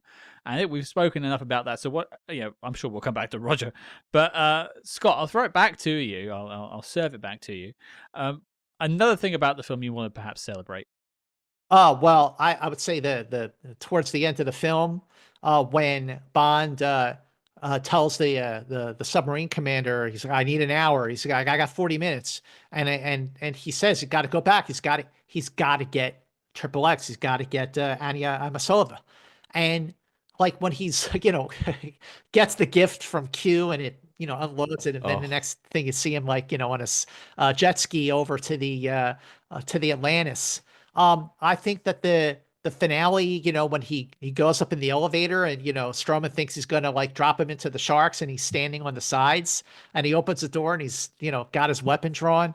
That whole climax it's a typical sort of ending, that you get at the end of like Diamonds Are Forever or Goldfinger, when all hell breaks loose and all the big sets like completely get blown to smithereens. You got to get it on the first take because we're not rebuilding that thing. I think it ends so strong, and then just the way it just drops us into the lap of XXX and that last scene, and it's so funny how Moonraker mirrors The Spy Who Loved Me. It hits the same beats. It's just that, whereas Spy Who Loved Me was James Bond movie underwater, so to speak, Moonraker is James Bond in space. And at the end of the film, of course, everybody knows the very last thing you see in the credits is James Bond will return in For Your Eyes Only. But then because Star Wars did so huge and because Close Encounters did so huge, Cubby said, let's put For Your Eyes Only on the back burner and move up Moonraker. And that film wound up being the biggest James Bond movie up to that point, with about $210 million worldwide, surpassing The Spy Who Loved Me. But it's remarkable how much The Spy Who Loved Me holds up, how scene to scene it all works. There's really no filler at all. If I too was going to show someone a James Bond movie for the first time and say, this is everything that's great about Bond, I might show them Goldfinger. I might show them Skyfall, but I will show them The Spy Who Loved Me. Well, I actually had that as one of my notes in terms of the list of films to introduce new Bond fans or potential Bond fans too. I think this is a pretty perfect down the middle bowl. Yep. You're pretty safe with it. There's no risky moments. There's no like Goldfinger moments where you might raise an eyebrow at the odd choice or two, or Skyfall maybe goes a bit referential about its history, whereas Spy Who Loved Me is sort of creating its own legacy in itself. And going back to that sort of final sequence on the Stromberg base, all great stuff. The miniature work is fantastic. I mean, seeing Bond on the wet bike, iconic shot. If he ever did need one, how could Roger Moore make driving what is ostensibly just a bike on the water look immense? It's because it's Roger Moore. Yeah. It's a fantastic moment, but also that end sequence with XXX.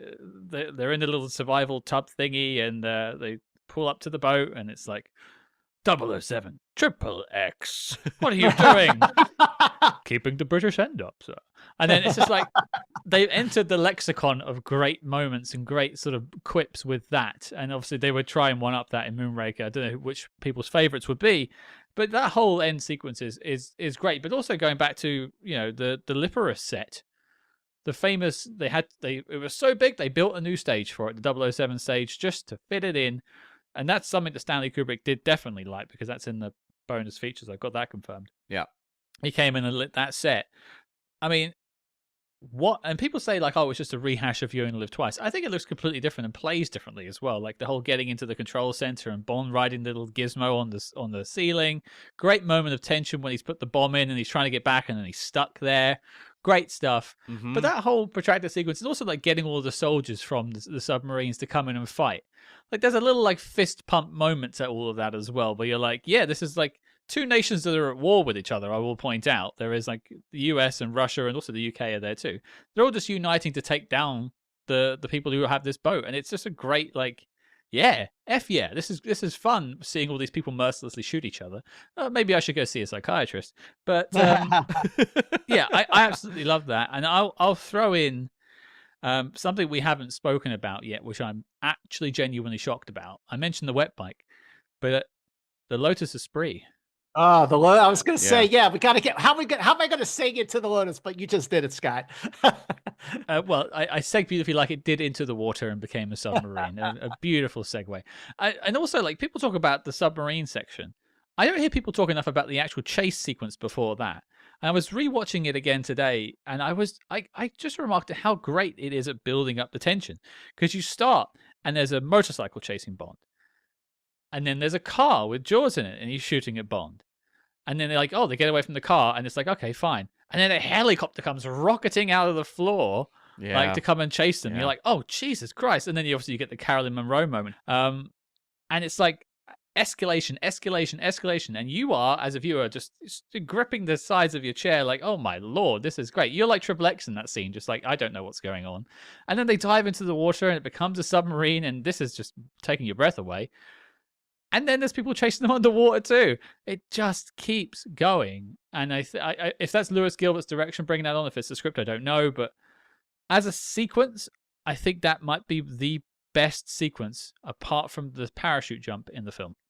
I agree. Well, I think that sequence, I mean, look, there are so many sequences of that movie that hold up today. There's nothing dated about that ski jump. There's nothing dated about that car chase. And then like you said, the helicopter, comes up, and you're like, oh my God, you're right. This keeps going. And then the turns into a little submarine. I mean, we love the gadgets in James Bond, and I love the scene in this one where, and this became just like a signature of the Bond movies that followed, where you have Q, Desmond Llewelyn, testing out some other gadgets while he's briefing Bond on his mission, and you see the other technicians testing out things in the background. It's always like, I remember my dad when we were watching Moonraker. He leaned over to me and he said, oh God, I love this part. So, but yeah, you're right, Scott. It is an exceptional sequence. And of course you're right to bring it up because it has to be talked about. Well, also, I'll tag it. We'll go back to the Lotus Esprit. You did mention something that's actually really funny. This is part of a weird running gag in the Roger Moore films of MI6 satellite bases in weird locations. So we had like the ship in the film before. Now we've got it in like Egypt. I can't remember where it is in the next film. Is it in Venice, where the base is? Is it? Yeah. Is it Italy? Is it in Italy when he's in Italy? Venice. No, you're right. It is Venice. It is Venice. And then in like Octopussy, you've got one where they're at like some sort of, well, they're in India for it basically, and you've got all sorts of wacky stuff going on. But yeah, the Q sequences are great. I will also think, just going back to the Esprit, and I'll bring us back with this. Nice touch, by the way. So Q brings the Esprit. Agent Triple X goes, oh, hello, Major Boothroyd, and says his name. They never say his name in the films, and that's one of the only times they ever say it. I think they say it in From Russia with Love because they don't say Q. I said one of the only times, but yes, like it is rare. Yeah. But they don't go back to that. No. Yeah, that's a really nice catch. How does she know who he is? Well, she's a very well-trained spy. Of course she knows who he is. Yeah, that's a good point, Scott. Yeah. But damn, I never noticed that. But yeah, you're right. Interesting. Very, very interesting. Good one. Good call. And I want to mention that chase as well because, like, I think it does something really, really fantastic in terms of kind of dancing between tones. because it's exciting for sure, but it also is very funny because you have Roger Moore making quips over the course of it. And then it takes that break where they dive into the water, take out Naomi, and then it just turns into like beauty as you're watching this model go through the ocean and you're seeing sea life and whatever. It gives it kind of a sense of wonder before pivoting back to excitement and thrills again when they get attacked. It's like, it just feels like so effortless in terms of how they're exhibiting it on screen, but you know it was difficult. Like, this is not something you can just easily phone in, because if that was the case, every Bond action scene would be just as masterful to watch, but they're not. Right. This one's really special. And I want to mention actually what Scott Mantz was saying about the finale. Stromberg's death is really brutal. Like, a lot of people say, you know, Roger Moore, he's just a comedic Bond. But you have a couple moments in this movie that kind of lead up to the Stromberg death. You have that moment where he's fighting the goon on the rooftop in Egypt. He grabs the tie. And he slaps the tie away, and the guy falls to his death, and Bond just walks away, and you have that cold assassin Bond in that moment. Yep.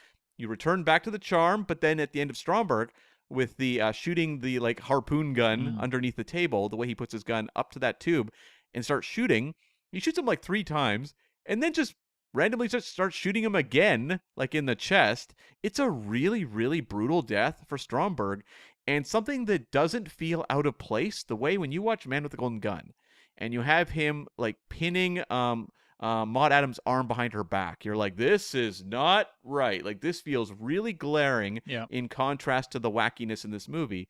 This one makes it all work. You have assassin Bond, but you also have charming, debonair, romantic lead Bond as well, operating hand in hand easily.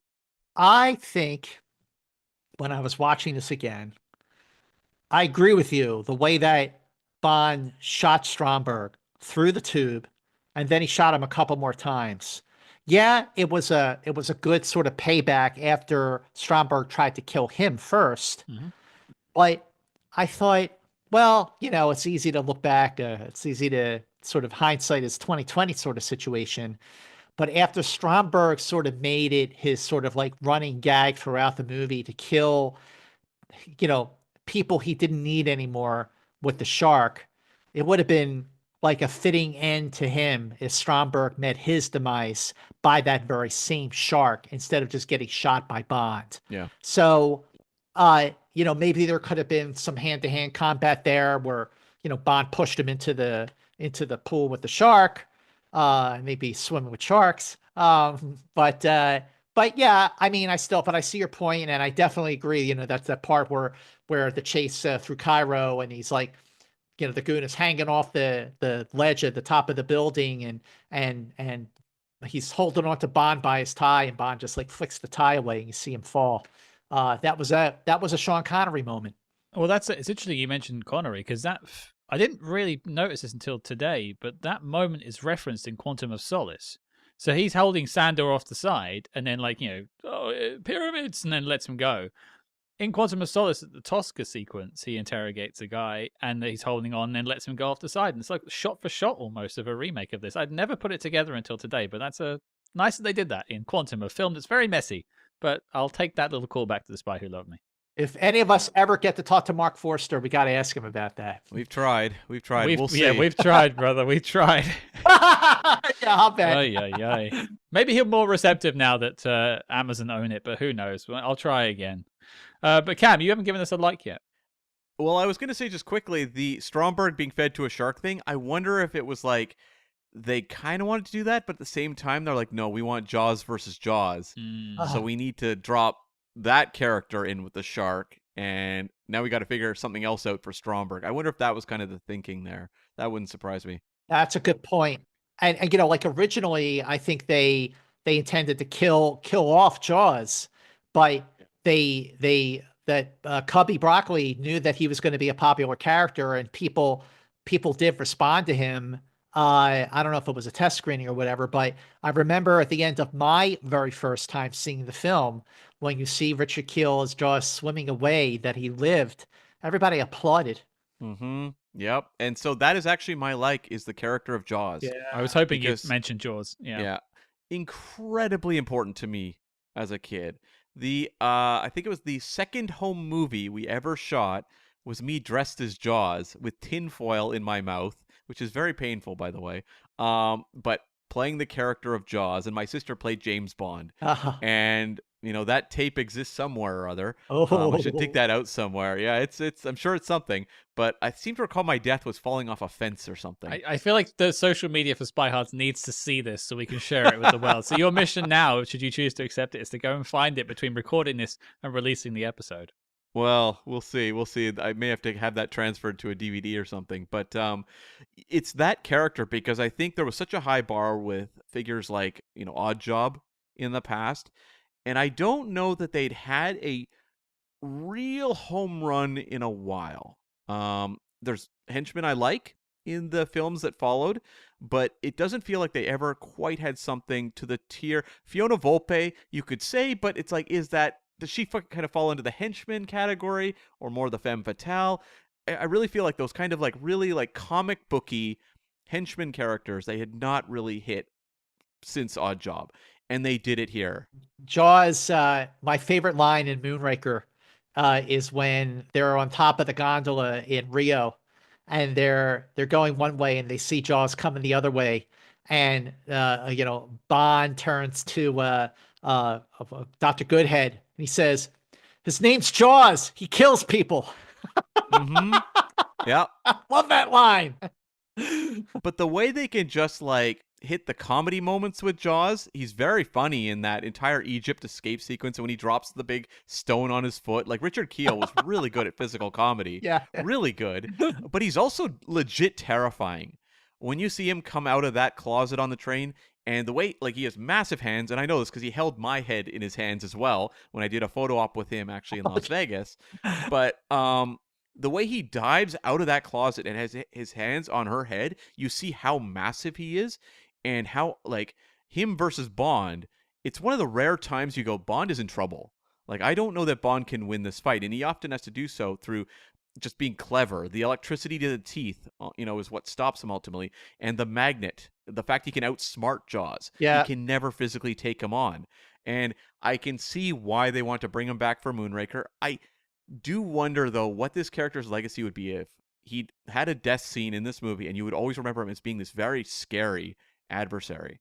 The scene in Egypt, in Cairo, so the guy that Bond and Triple X are looking for, when they're at the restaurant and he goes off to he goes to make a phone call, and then Jaws, the way that Lewis Gilbert directed the scene with the music and the dancers you cut back and forth between the close-up of the dancers, and when Jaws is revealed to the guy and the look of terror on his face, and Jaws bites his neck and kills him, like that scene today I thought was well executed, no pun intended.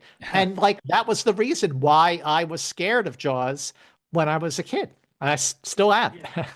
It's the good kind of scared, though, where as a kid you're scared, but at the same time you think it's really cool and you're drawn back to it. Yeah. Same with the moment where he bites through the chain on the gate in Egypt and then kills Fekesh, that character, and bites his neck with that really ominous music and lighting. It feels like a horror movie sequence, and we've seen Bond do horror to varying degrees. I think of in Moonraker, where you have Corinne chased by the dogs, and that sequence feels like a horror movie, but it feels kind of ill-fitting maybe within the rest of the movie, whereas here, the Jaws stuff really blends in really well. Look after Mr. Bond. See that some harm comes to him. Wrong movie, but I love that line too. It's a great line. I wish I was eating a cucumber sandwich right now. We interrupt this program to bring you a special report. Agents, where are you? Why do you hide? Follow that Patreon trail and make Spyhards your guide. That's right. From Spy TV reviews covering the antics of George Smiley, Jack Bauer, and the Slow Horses, to reviews of non-spy movies from your favorite spy actors, there's no more secrets over on our Patreon. But Cam, tell the listeners about this week's top secret broadcast. Scott, now is the ideal time for people to catch up on the June offerings over on the Patreon. We had reviews of big blockbuster films, Air Force One and Superman 3, and we also took a look at the Equalizer pilot from 1985. You want to tune in to that last one to find out if Scott and I ever were able to say Edward Woodward properly in a sentence. So deactivate Ghost Protocol and visit patreon.com/spyhards to truly do things angel style. But before we close Channel D, on with the Spy Jinx. Well, let's go to dislikes then. If any critiques we have, I have one major one I want to talk about. And I think I actually will lead us off. But I have a feeling you'll all probably agree with me. And that is, I feel like Stromberg is the real letdown of this film.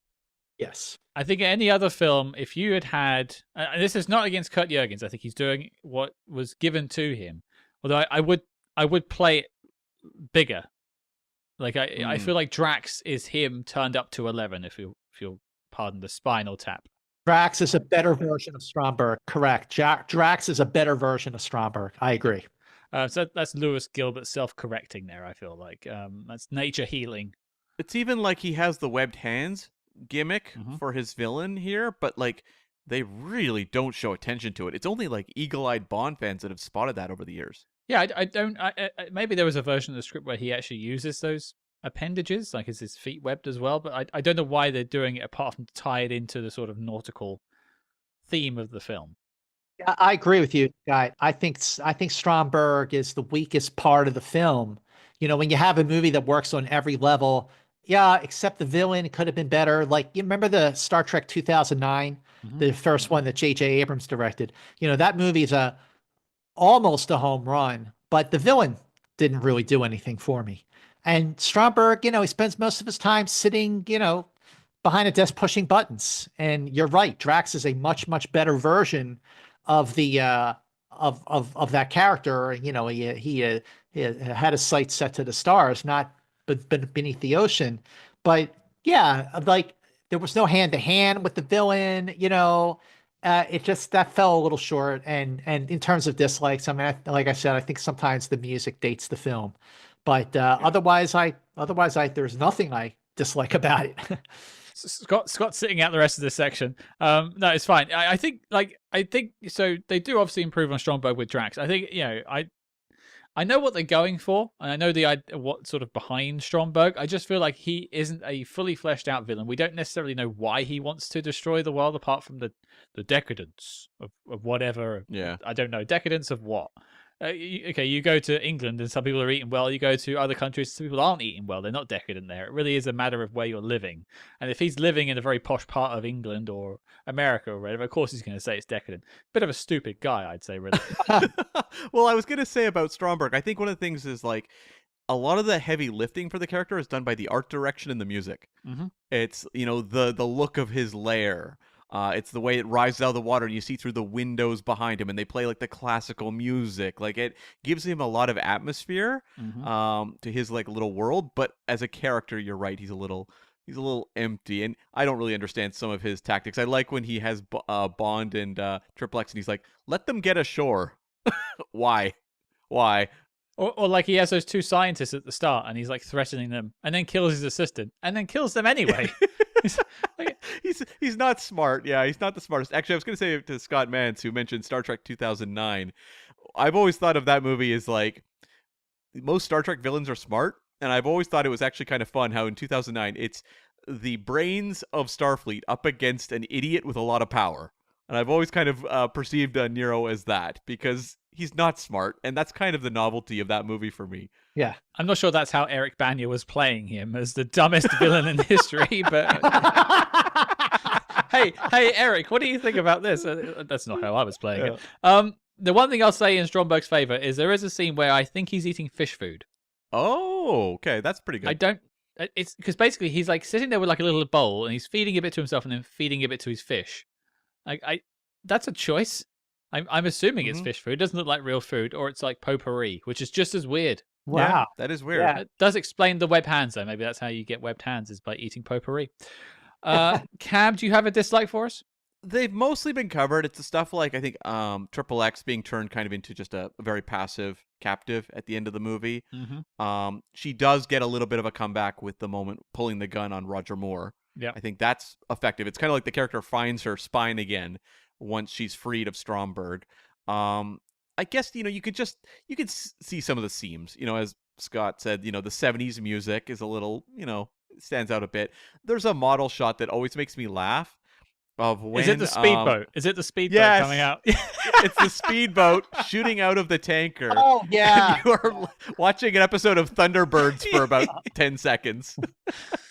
Like, I have to love it because I'm a Thunderbirds fan. Like, I feel like it's just like, it's hokey and fun. But yeah, like, especially when you're watching like a 4K version on Apple TV, you're like, oh boy, I can see the stick models in the boat. It's not good. Yeah, pretty cheesy. Yeah, the 4K is not the nicest to moments like that. Although it makes I noticed a lot of those pinup girl pictures on the sub at the start of the movie very clear now, which I'm sure they were not supposed to be clear for ratings reasons. Lewis Gilbert's like, get that in focus. Get that, those two there, those two pointing out. Yep, get that in focus. Okay, final notes, and we'll go to the knock list and we'll take it home. I've got a couple of notes, a couple of things we haven't spoken about yet. Scott, I'll let you process if you see any notes for us. I'll start us off with this. Naval Bond is the best Bond. Every Bond should have a scene where they're in their naval uniform. I agree with you completely, Scott. He Yes. looked great in that Navy uniform. Like when, during the briefing, when he's on top of one submarine and you see the other submarine going. And then, the last part of the film when he's in his he came from the British Naval Academy, and it was a great tie back to that. I thought Roger Moore looked great in that. Like he looked better in that than he did in a tuxedo. Yeah. No, I mean, I wish they'd put Daniel Craig in one. I mean, there's that outfit in No Time to Die, which is sort of a little naval-ish, but... Like the blue jumper and stuff, do you mean? Yeah, it's not the same, Okay. though. Not the same. No, I would have liked that as well. I also liked, I mean, of course I would like this, but the sort of patriotism angle of this film. Mm-hmm. They don't really lean into that again until around about Skyfall. Or And like you've got like the Union Jack flag opening up for the parachute, but then you've got the credits are sort of the red, white, and blue colors are all throughout that. But like later on, you're at like the submarine base, and there's all the flags flying around, Bond's walking around these naval uniform. There's a little bit of like being proud to be British about this film, and that's kind of what I was sort of talking about in the beginning, where I sort of had to remind myself that this is an important film worldwide, not just to the Brits. But it is nice for a Bond to feel proud of its heritage, and it's nice that it leans into it a little bit. Well, it leads into it big time before you even get to the parachute opening. Right before he skis out the door, his conquest, she's like, James, I need you. And he goes, so does England, putting England above, his personal needs. But yeah, I agree with you. The patriotic aspect, the pro-UK, pro-British feel of the film is certainly, of course, James Bond's British, MI6, that's always going to be there. But this is probably the most pro-British Bond film, certainly I think I can think of.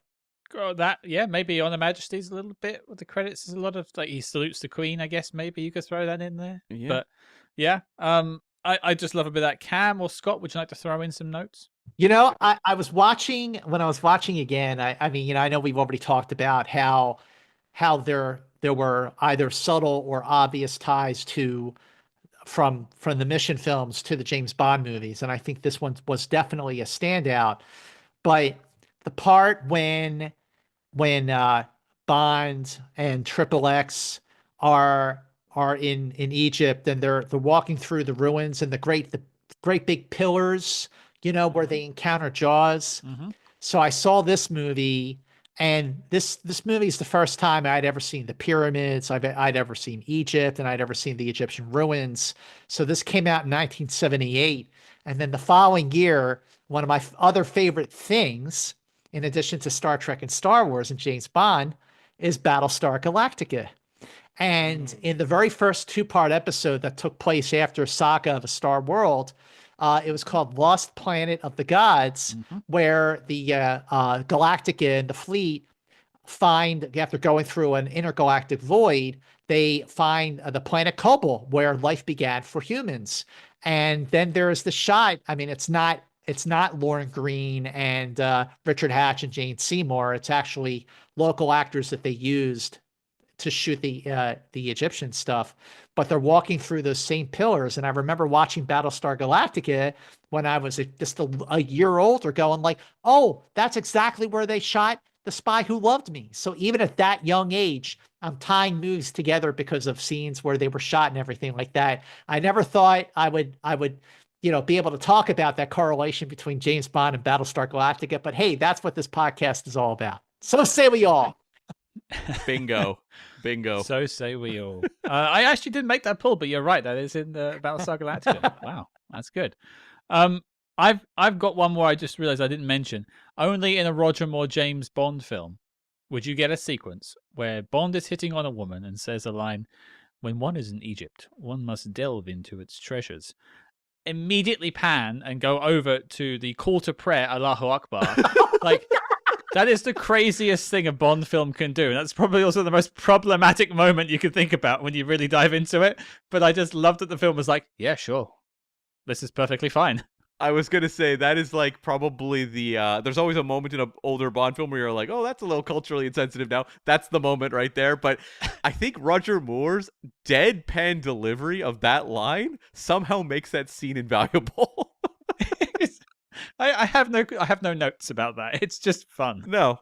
I gotta say the call to prayer. I remember when I was watching the film for the first time, and you could hear the call to prayer while, I guess it was in the morning or if it was late at night, the sun was close to the horizon. And I leaned over to my dad. I said, "What is that guy saying?" And he leaned over. He said, "It's a call to prayer. I'll tell you about it later." But I just remember being so transfixed by the worldly locations of this movie. It's the first movie I'd ever seen that did anything like that. It's before Raiders and before all the other James Bond movies, Bourne movies, Mission movies.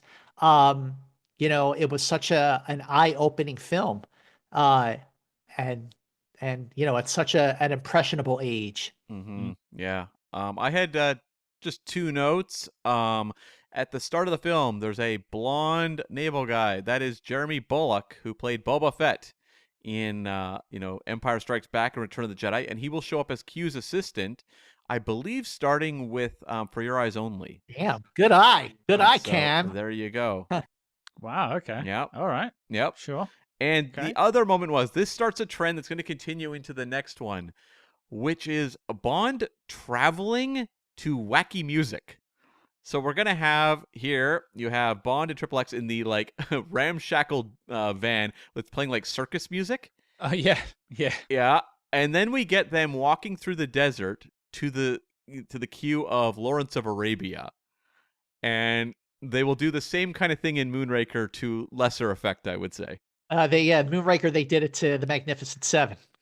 Which makes no sense because it's sort of a spaghetti western getup he's wearing. Right. I guess they couldn't get the rights to Good, the Bad, and the Ugly. I don't know.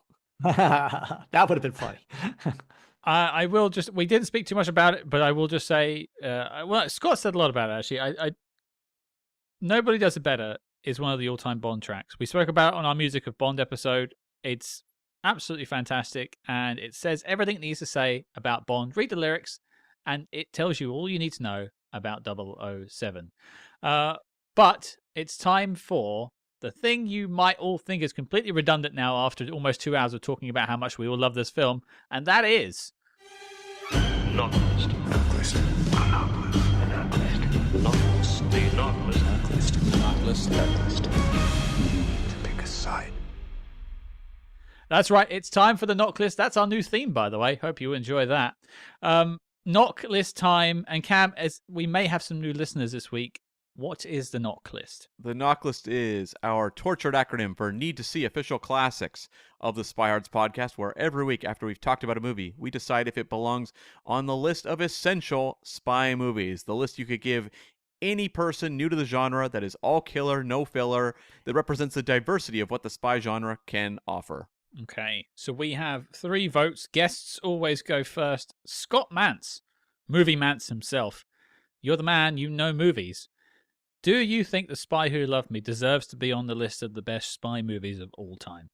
Scott, Cam, the answer to the question, does The Spy Who Loved Me deserve to be on the list of greatest spy movies of all time? The answer to that question is a frog's ass watertight? Do the Osmonds have teeth? I mean, what an obvious, like, there is no list of great spy movies anywhere in this world that should not have The Spy Who Loved Me on it. It is one of the great Bond movies. It's one of the great spy movies. It's a film that saved James Bond and 007 as a film series. But you're right. If it bombed, that would have been the end of it, at least until somebody got the idea to reboot it, because these days everything is rebooted. But I just think that it's such an essential, such an important film, a film that really does hold up, where some of the other, Connery and Roger Moore Bond movies do not. Even Dalton movies don't really hold up. But this one definitely does. It is everything that was great about Moore, everything that's great about Bond is right there in this film. And clearly, as we've talked about a film that opened up just as of this recording 3 weeks ago, a film that inspires spy movies to this day. So for that reason, and so many others that, would extend this podcast by another 2 hours, the answer is a big fat, again, the answer to the question, does The Spy Who Loved Me deserve to be on the list of the greatest spy movies of all time? Do the Osmonds have teeth? I mean, come on. Of course it does. Scott, you approached that with a lot of objectivity, but taking it back to where you first started this story with us, sitting with your parents in 1977 in that theater and the trajectory your life's taken from that very moment, personally, to you, this is a knock list film. And not for the spy element, for personally, like, the best films of your life. And I'm so glad we could have that story and you could share it with us, and we could, it adds a personal element to all of this. And I think, like, films are very personal to us all. And I'm so happy that this film has influenced you in such a positive way. So yes, the answer is yes from you, but it is all still to play for. Like, it isn't in the net yet. Cam? Well, I was going to say the personal aspect is something that makes Bond films actually really tough with a knock list, because for most Bond fans, we have personal connections to every Bond film. And that was something I was really nervous about when we started the podcast, would be like, well, am I going to be fighting for a lot of these Bond films that frankly don't really belong on that list because they have a personal connection to me? And it's something I've navigated, I think, okay, but it always does pop up. But in a case like this, it's easy. The Spy Who Loved Me definitely belongs on the list. And there was a while back I was like thinking about this kind of theory of, like, there's a definitive Bond film for every decade. And so, you could look at the 90s.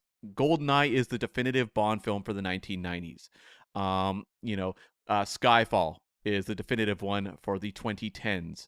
I think that The Spy Who Loved Me is the definitive 1970s Bond film, and so it needs to be represented on the knock list. You'll get no argument from me, either of you, to be honest with you. I won't belabor this. It's 2 yeses, so my vote doesn't mean anything, but I will still emphatically say yes. And I think, like, I could belabor the point. I could talk about all of the great things this film does. We just did that. But I think the one word I underlined in my notes several times, it's 3 letters. It's fun. It is pure fun. I dare anyone to watch this film and not leave it with a smile on your face. And if that's not what you need from this type of cinema, I don't know what you're coming here for. It is fun. And is it making the knock list? 3 yeses. Hell yes, it is. So this is Roger Moore's first film on the knock list, by the way.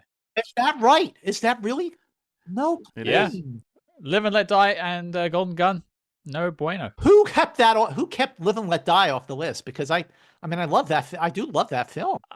I think it's a mutual friend of ours, actually, Mr. Mark A. Altman. No kidding. I'm surprised. Yeah. I thought, I'm going to have a separate conversation with him in Vegas. The thing about, when you asked about does it make the list, of course I gave my reasons why, but, Cam, I'm glad you, and Scott, I'm glad you brought it back to that 1977 moment, because, like I said, whenever I hear the song Spy Who Loved Me, I think back to those moments when I was rewatching this film with my girlfriend Jennifer. The movie was ending and the credits are going, and we're back. We transitioned from the doo-wop all boy choir to Carly Simon, And it was late. It was like almost 11 o'clock. And she's like, let's go. I'm tired. I said, wait.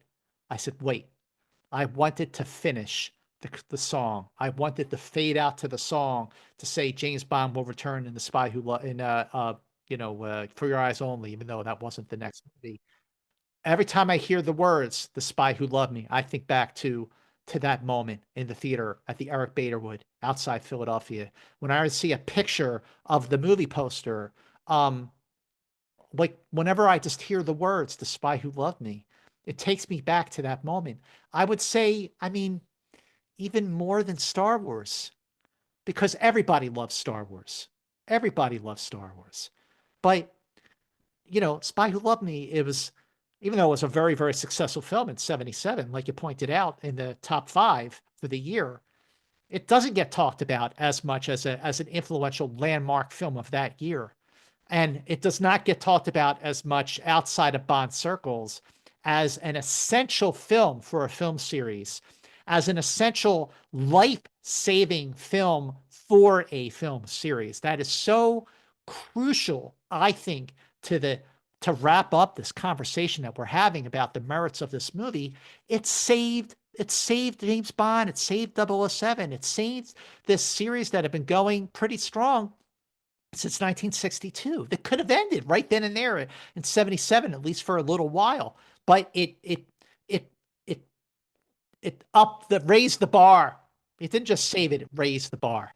And what a thrill to be able to talk about it with you guys, man! Wow, it's our pleasure. Nobody did it better.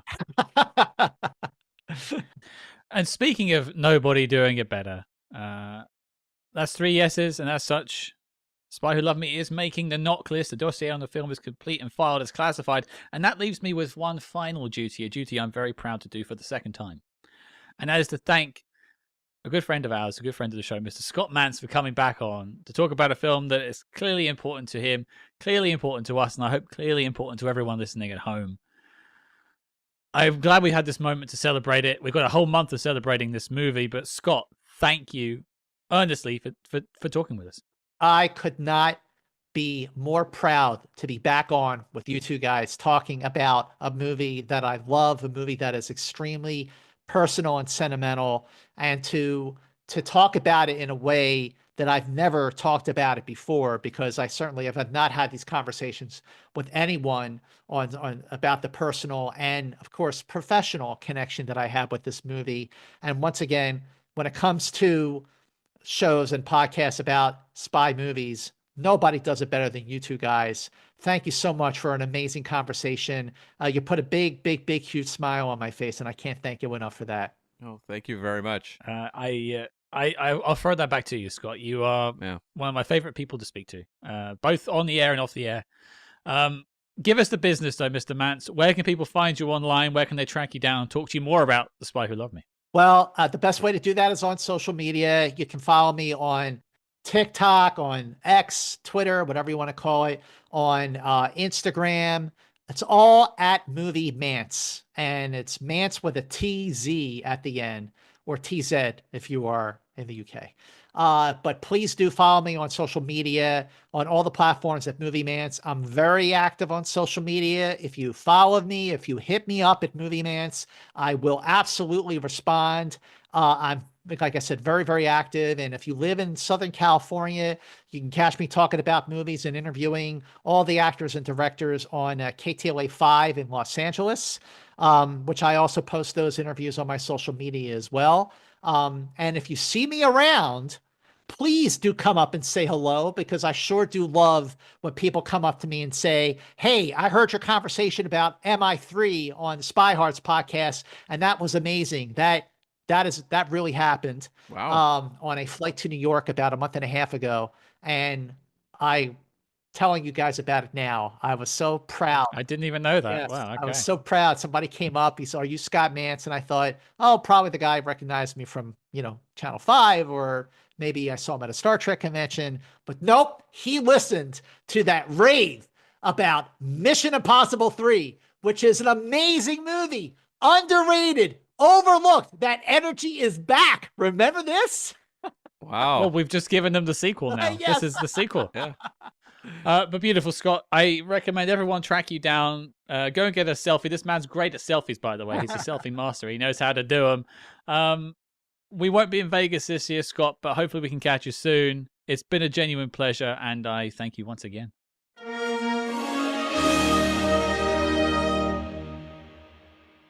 Holy smokes. There it is. The Spy Who Loved Me. Roger Moore is firmly on the knock list. How about that?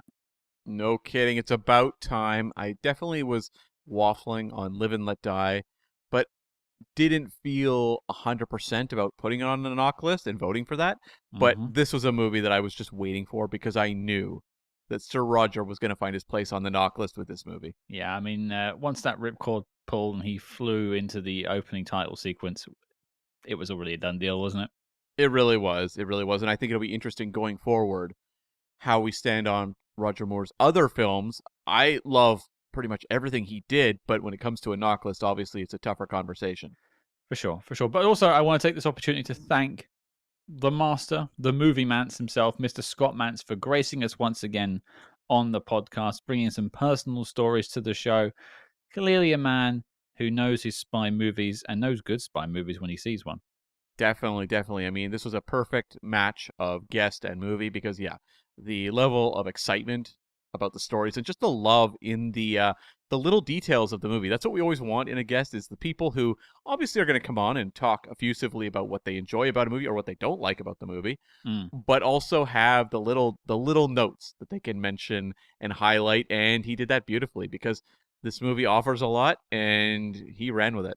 Yeah, and I couldn't think of a better man to celebrate this film with. So thank you, Scott, once again, for being the second best Scott on this show.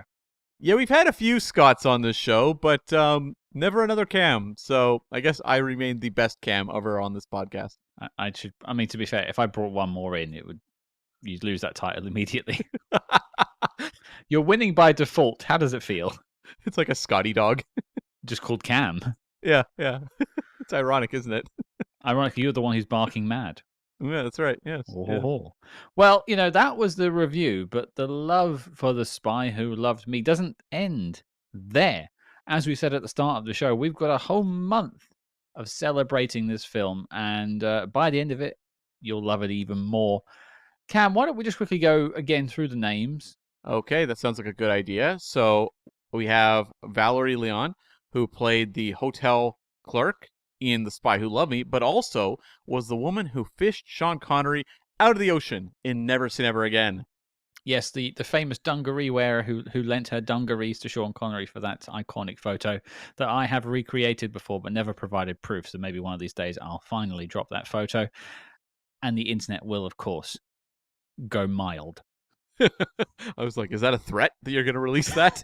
Yeah, if you don't all share this episode, like, subscribe, and join our Patreon, I will paste that picture everywhere. It will melt the internet. Yeah, not for good reasons. No. But yeah, so I mean, that's Valerie Leon. I mean, that's a pretty big name. Not many Bond girls have done 2 Bond films, so a lot to talk about there. Followed by that, we've got Garrick Hagan coming on the show. Now, credited as USS Wayne crewman. We'll get into that. He's part of the team on the USS Wayne and then the big sub attack at the end. But a man with a ton of credits to his name. We tackle quite a bit, actually, on the episode. Yeah, we talk about Spy Game, the first Mission Impossible, and also not a spy film, but he's probably best known for playing Biggs Darklighter in the original Star Wars. Yeah, which of course the original Star Wars just had the original print screened recently as well. So I wouldn't be surprised if his name's back in the news a little bit. But yeah, a man who has a big legacy tied into a film, but his part was basically almost completely cut out. Mm-hmm. But his Bond story is actually quite fascinating too. And such as also the Mission Impossible story, which we'll talk a little bit more about in a couple of weeks' time. And then who's after Garrick Hagan, Cam? We have Vernon Dobchev, who played Max Kalba in The Spy Who Loved Me, Jaws' second victim, the one in the telephone booth. He's going to talk all about that performance and working with Richard Kiel. He was also in movies like Indiana Jones and the Last Crusade and Condor Man. I mean, we have been hunting for more Condor Man content for a very long time. So it's not often I can marry my 2 loves of James Bond and Condor Man together. but you bet your bottom dollar we've got a Condor Man story coming with Vernon Dobchev. And I mean, that guy's, look at his IMDb credits. It's a huge list of films, and he's got quite a few spy things to tackle. We're talking all about it, but he's got some fun stories about The Spy Who Loved Me too, so a lot to look forward to there. And last but not least is the one and only Rick Sylvester. Now, if that name doesn't jump out to you, just wind the tape back a little bit and think about the man who just skated off that cliff and pulled that parachute at the beginning of Spy Who Loved Me. That was Rick Sylvester. He's got a hell of a story about how he got to work on The Spy Who Loved Me, and he also did work, people don't talk about this very often, on For Your Eyes Only as well, on the mountain climbing sequence from For Your Eyes Only. Yes, he was responsible for the big fall that Roger Moore's Bond takes, the tumble down the mountain and then the prolonged fall. And so Rick has a lot to say about both these stunts, and so you're going to have a lot of great stories about what happened with those stunt sequences and just bringing them to life, because they are both legendary. Yeah, and I think that one went so long with the conversation because there were so many stories to talk about. We might actually put that out over 2 episodes in the week just to really give it the room to breathe. Well, that'll be later in the month, and I mean, 2 things I want to bring up as well, just to sauce the goose a wee bit more. We might have something else boiling that we might put out this month about The Spy Who Loved Me, but I won't announce that yet because we're not 100%. We'll let that be, but if it is coming out, we'll let you all know. And I also want to point out, Valerie, Garrick, Vernon, and Rick have never done a podcast interview before. Yeah. That's 4 exclusives and completely for free. Speaking of free, if you want to help support the show, because you're getting all this wonderful stuff for free, come and join us over on our Patreon, patreon.com/spyhards. Over 100 bonus episodes over there. We talk about spy TV shows that people want to talk about, Slow Horses, Andor. It's all over there on Patreon. There's links in the show notes below. You heard an ad in the middle of the show as well. We'd love to have you over there. A great bunch of people helping support the show and keep the lights on here at Spyhards HQ, and keeping Cam's Bollinger stock in his little buoy just up to date at all times. Yes, and also we should note that in the archives of that Patreon are commentaries for some of the Bond films, like Die Another Day and Goldeneye. I think Thunderball, there's one. Goldeneye, there's one. So there is other Bond stuff going on over on the Patreon. For sure. So check that out. But your mission, folks, should you choose to accept it, is to join us for the rest of the month in July. I mean, firstly, if you like this episode, share it with your friends. Share it on social media. Tell your friends about it. Tell them to check it out. Tell them to tune in this month for the Spy Who Loved Me month, July Who Loved Me, the Spy Who Loved July, whatever you'd like to call it. Share it with your friends. But make sure you tune in for the rest of the month to check out these fantastic interviews. We'll be talking all about it on social media. And you can find us on social media at Spyhards. That's SPYHARDS. But until next time, folks, Cam, I have a question for you. Yes. Why does England not need me?